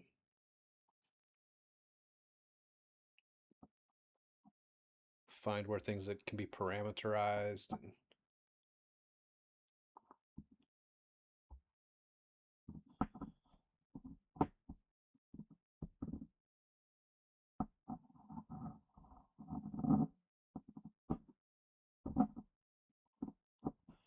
yeah, it's interesting. I think people are going to need a different skill set to be able to work with skills. It's kind of ironic that I use those two words together, but I think it also becomes more and more challenging. You know, if you're somebody whose English is not your first language, understanding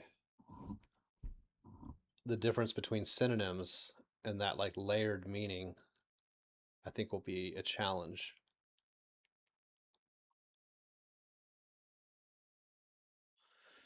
The example I was using was like a simple sentence like, see spot go from a kindergarten book, you can change that to witness spot sprint, right? Which is still technically the same, but that's a very different meaning.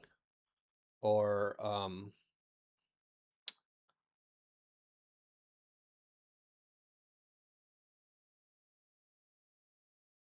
observe spot saunter. Again, very different meaning, right? Based on the synonyms that you pull. And so that's where really defining your terms becomes critical, just like in contract law. But I think that extra level of distinction between the words, I think, is going to be increasingly hard for people that aren't native born English speakers. Whereas before, you're not a native born English speaker, it doesn't matter because logic is logic, right? If then is if then, whether you speak English or not.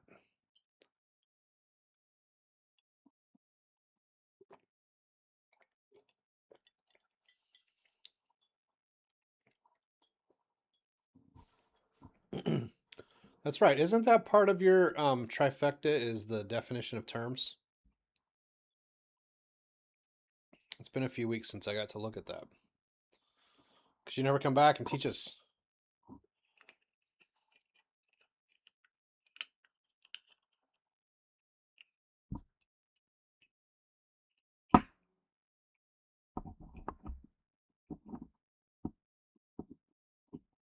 It's at 66%, so.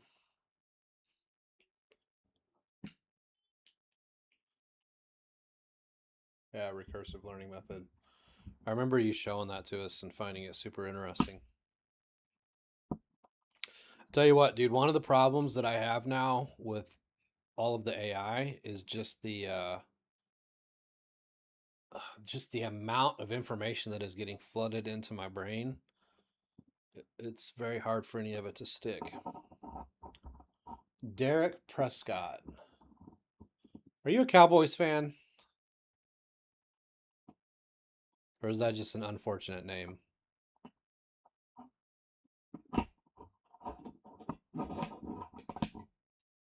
Are you a Cowboys fan, Prescott?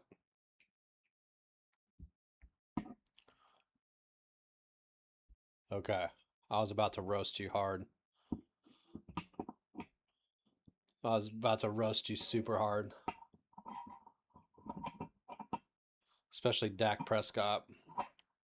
Because I live in the Bay. Obviously, we hate on the Cowboys super hard. And, you know, I always have friends that are Cowboys fans. And, I mean, I was telling these guys 10 years ago, like, Dak Prescott is not that guy. You guys are screwing yourself by giving him all that money. He is not that guy. And I don't know what the hell's wrong with Jerry Jones. Yeah, because they keep giving Dak Prescott tons of money. They're going to suck again this year. Chiefs are going to suck again too, which is going to be hilarious.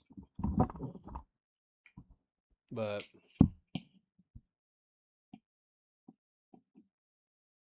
I mean, Jerry Jones did end up looking right with the Micah Parsons trade because he ended up getting hurt anyway. But that's the thing. Not enough people give Tom Brady credit. You know, he took lower pay so that he could have weapons on his team to throw to so that he could win. You know, all of these teams, every single one of these teams, when they give their quarterback a max contract, all they're doing is just guaranteeing that they're going to be like, that their best case is a first round playoffs for the next 10 years. Except for the Chiefs. The Chiefs are the only one that have still stayed good after they gave their quarterback a giant contract.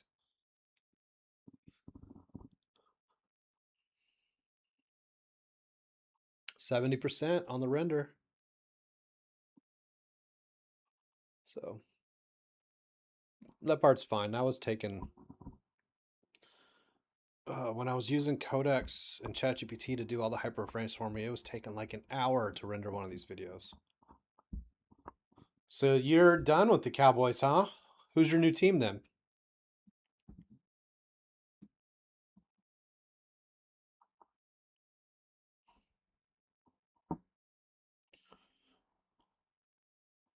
I don't think there's anything wrong with switching teams.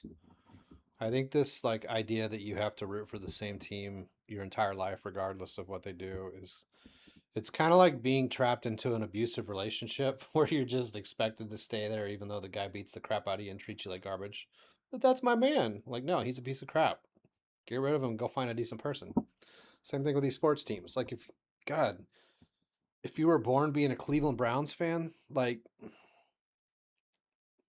you should be able to switch teams, bro. No one expects you to cheer for them. They're a joke. Cowboys.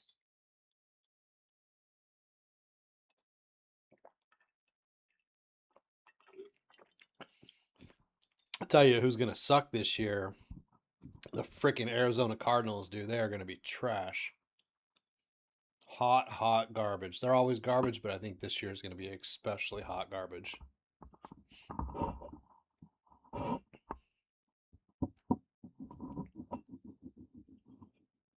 You watch college football? That's cool.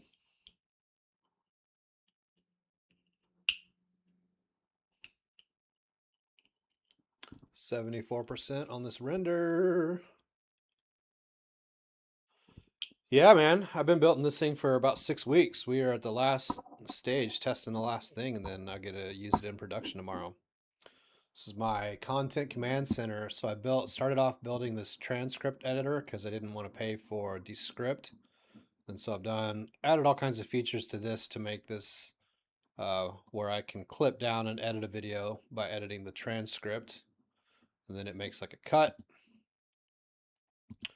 And then after you've got that, then you've got to add graphics over the top of it. So we've got this multi-stage process that what it does is it layers in these graphics over the top of the video. And so now we're working on the final cut after I set all these, exporting it to see what it looks like. And so this is all out there. It's in a public Git repo. I'll make another video about it, explaining in detail how it works and make sure everything is pushed out to the repo so that anyone wants to take it, use it, modify it, can do whatever the hell they want with it, and make sure that we don't give any more money to CapCut or descript, because software should be free.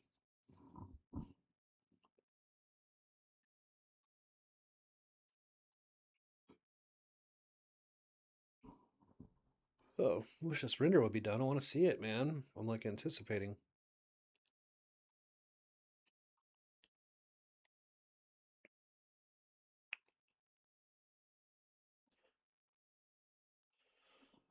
FIDO and PGP encryption.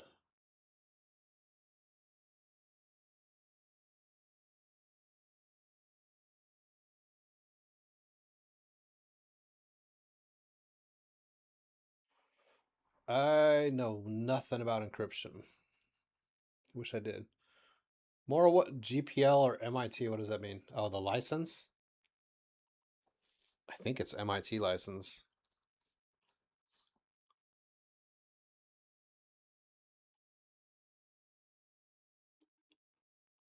I'm pretty sure it's whatever the most permissive one is. Hold on. Let me look at my GitHub.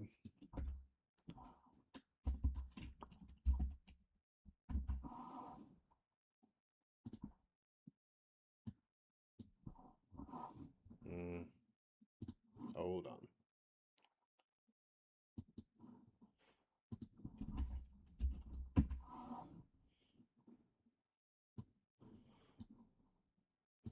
This is the GitHub, and it is an MIT license. So people can literally do whatever the hell they want with it.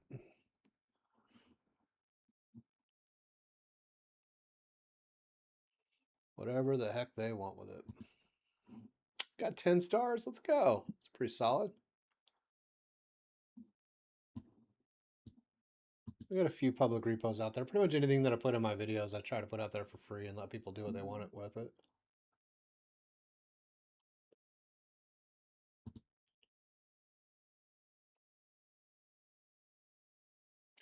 Share and share alike.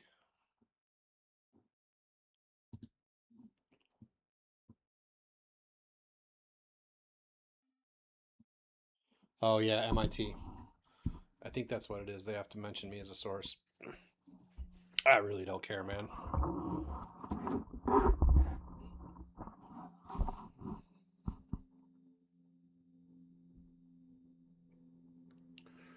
Ideally, someone will use it and like decide that I deserve some money, but whatever. Oh yeah, CC is Creative Commons, right?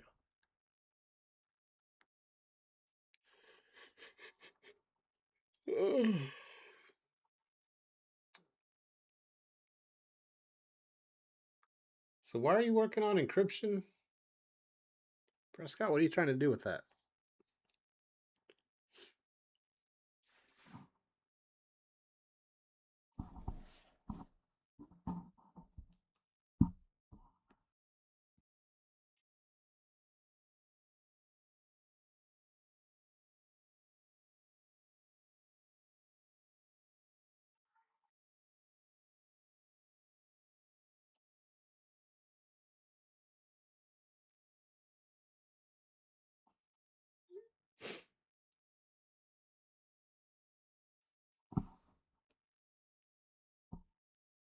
It's kind of boring sitting here waiting for it to render, isn't it?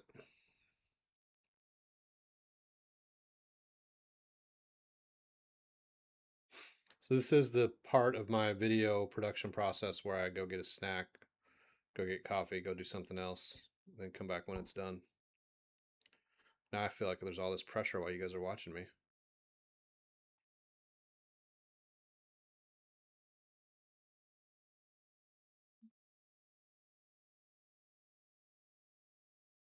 So much pressure.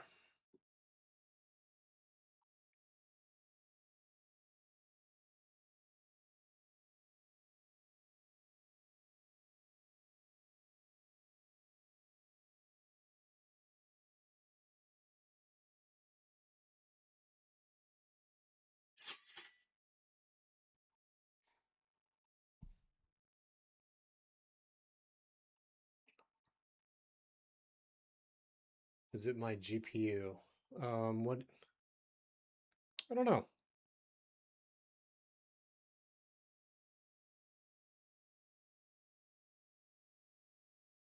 I think it's just the fact that it's got 30,000 frames that it's got to render.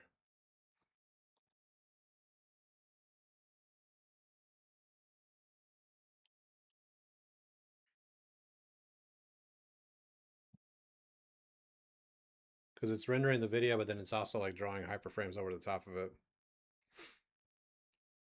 I don't know. I'll worry about optimization later. My creation process is to jump in and just start building and then get things to where they work and then optimize. Have I hit limits with Grok? No. I mean, Grok has been able to do whatever I want. Grok kind of sucks at user interface, but they all kind of suck at user interface. So I do have to coach it a little more of like, no, move this here, move that there. But that's fine. That's not that big of a deal to me.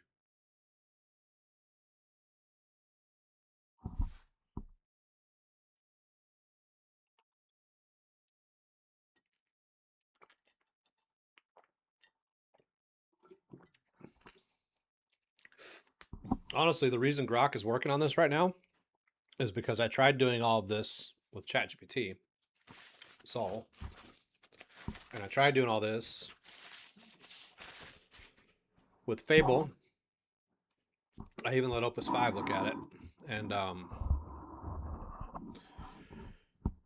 just didn't work, dude. Those models lie so much, and they go off on these wild goose chases and just run in circles, and I just ended up with this giant bird's nest process that just never got better. So that's where I really had to get back to like low level first engineering principles with Grok and agree on a plan and implement it. Grok has done a way better job. Oh, we're at 90. We're close Close, gentlemen. Very close. Oh, it's ready. All right, let's see. It says projects, exports. All right, here we go. Let's look at it, guys. Let's see. If you have one of those soul-crushing corporate jobs, you've definitely spent time working in PowerPoint. Let's And punch even in. if you're lucky enough to have a job that you love, that gives your life purpose and meaning, you're probably still working in PowerPoint a lot. Your life is about to get way easier because I'm going to teach you 10 ways that you can use Grok for PowerPoint add-in to be more productive, produce better materials, and maybe even get one of those fancy employee parking spots like Lumberg. Make sure you stick around until the very end because the last example is one that you can do in Grok, but you cannot do this with Claude. Bullet points and speaker guides, massive word dump, and you want to turn it into. But now Grok is done. So I mean, this is working. Obviously, the graphics all look like crap because I just took the default settings just to make sure that it rendered, but that worked. We are declaring that a victory, bro. I am pumped. I am absolutely pumped.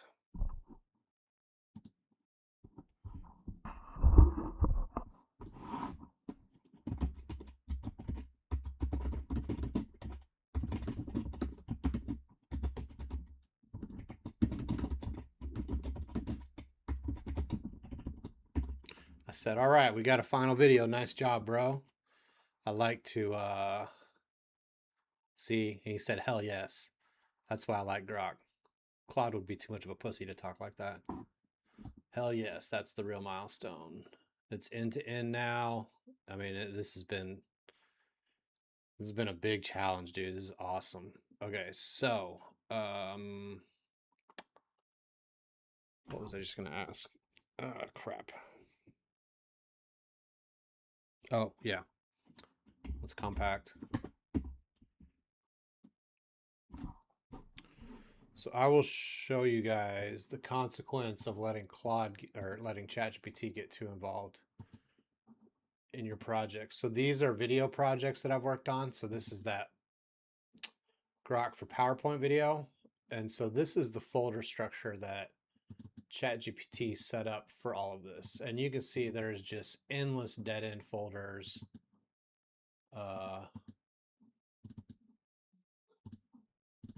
Just crap all over the place.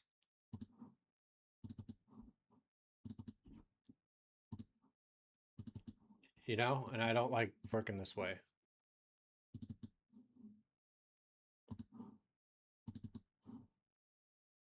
And as I got into trying to unwind this giant mess, the skills that ChatGPT had made were the same kind of thing, where it was just garbage stacked on top of garbage and intertwined and contradicting and just really poorly implemented. Seems like your folders that you make or folder that your AI makes?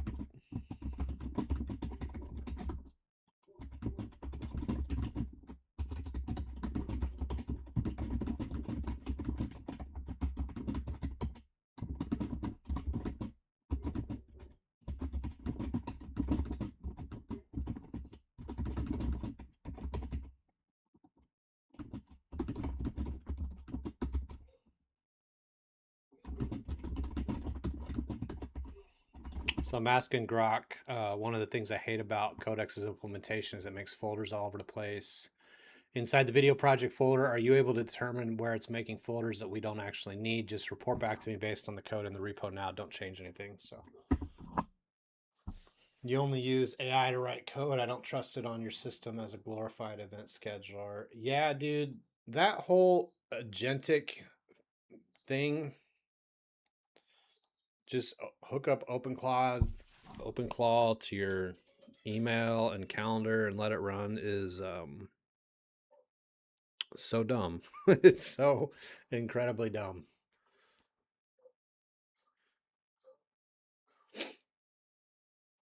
And honestly, anytime I hear some influencer making content about it, I just immediately am like, oh, you've never actually made software, and you probably haven't worked that much with these AI models if you think that that's a good idea. Because they are chaos monkeys, and they are frequently wrong. They frequently lie.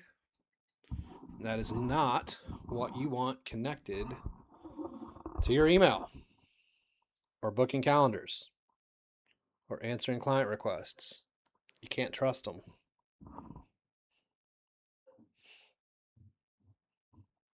I automated my entire life with OpenClaw. No, you didn't. You're an idiot.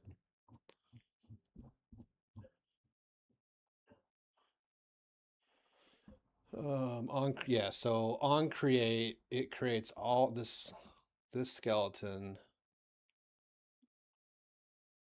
Eager empty folders likely not needed.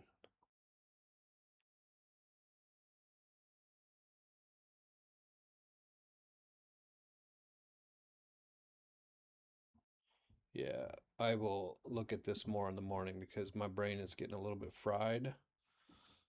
As it's 9 o'clock and I'm about 12 hours into coding, so I'm not sure I have the full concentration to actually read through and understand this right now.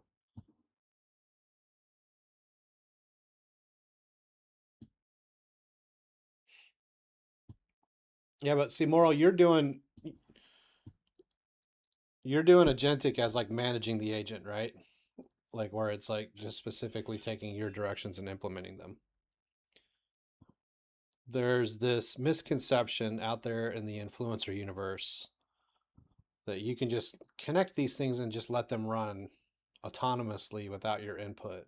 And that's just not reality. They're just not trustworthy.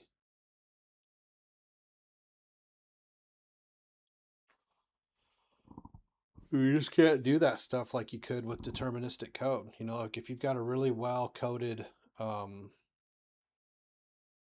application, you know, you've done all the unit testing, you know all the endpoints, you know exactly what's going to happen every single way, so you can let it go. But these agents, you just don't know, dude. I have so many processes that I've built where it'll just take the instructions and then just decide, yeah, I'm not going to do this one.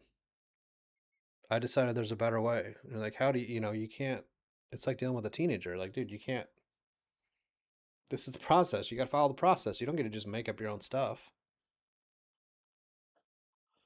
I think that is a lot of the reason that you haven't seen such wide adoption at the enterprise level with the agentic stuff is they just don't satisfy like the 5.9 requirement, for reliability and predictability. Yeah, dude, ChatGPT hacks a server to steal test answers. You got to give it, that is a novel way to solve the problem.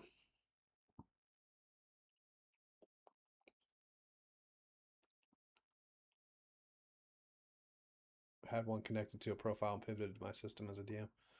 Yeah, it's you see it more and more, man. When you if you start working more with Fable and you start working more with ChatGPT Sol, um, they're really hard to control with skills. And that was one of the biggest problems I kept running into with this graphic thing is I was trying to do it all with skills based, and every single time I thought I had a contract locked down, it would determine some new loophole or some way to misinterpret it or some way to uh, just straight up ignore it. And I couldn't get it to behave.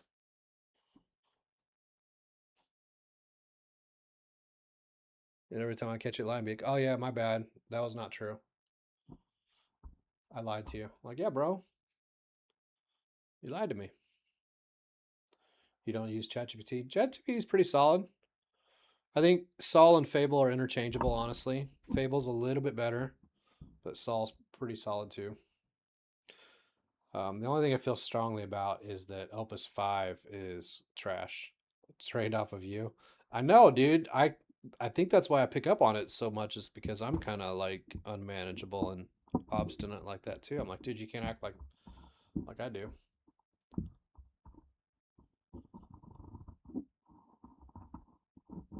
I don't even know if it's the context moral. I think it literally just I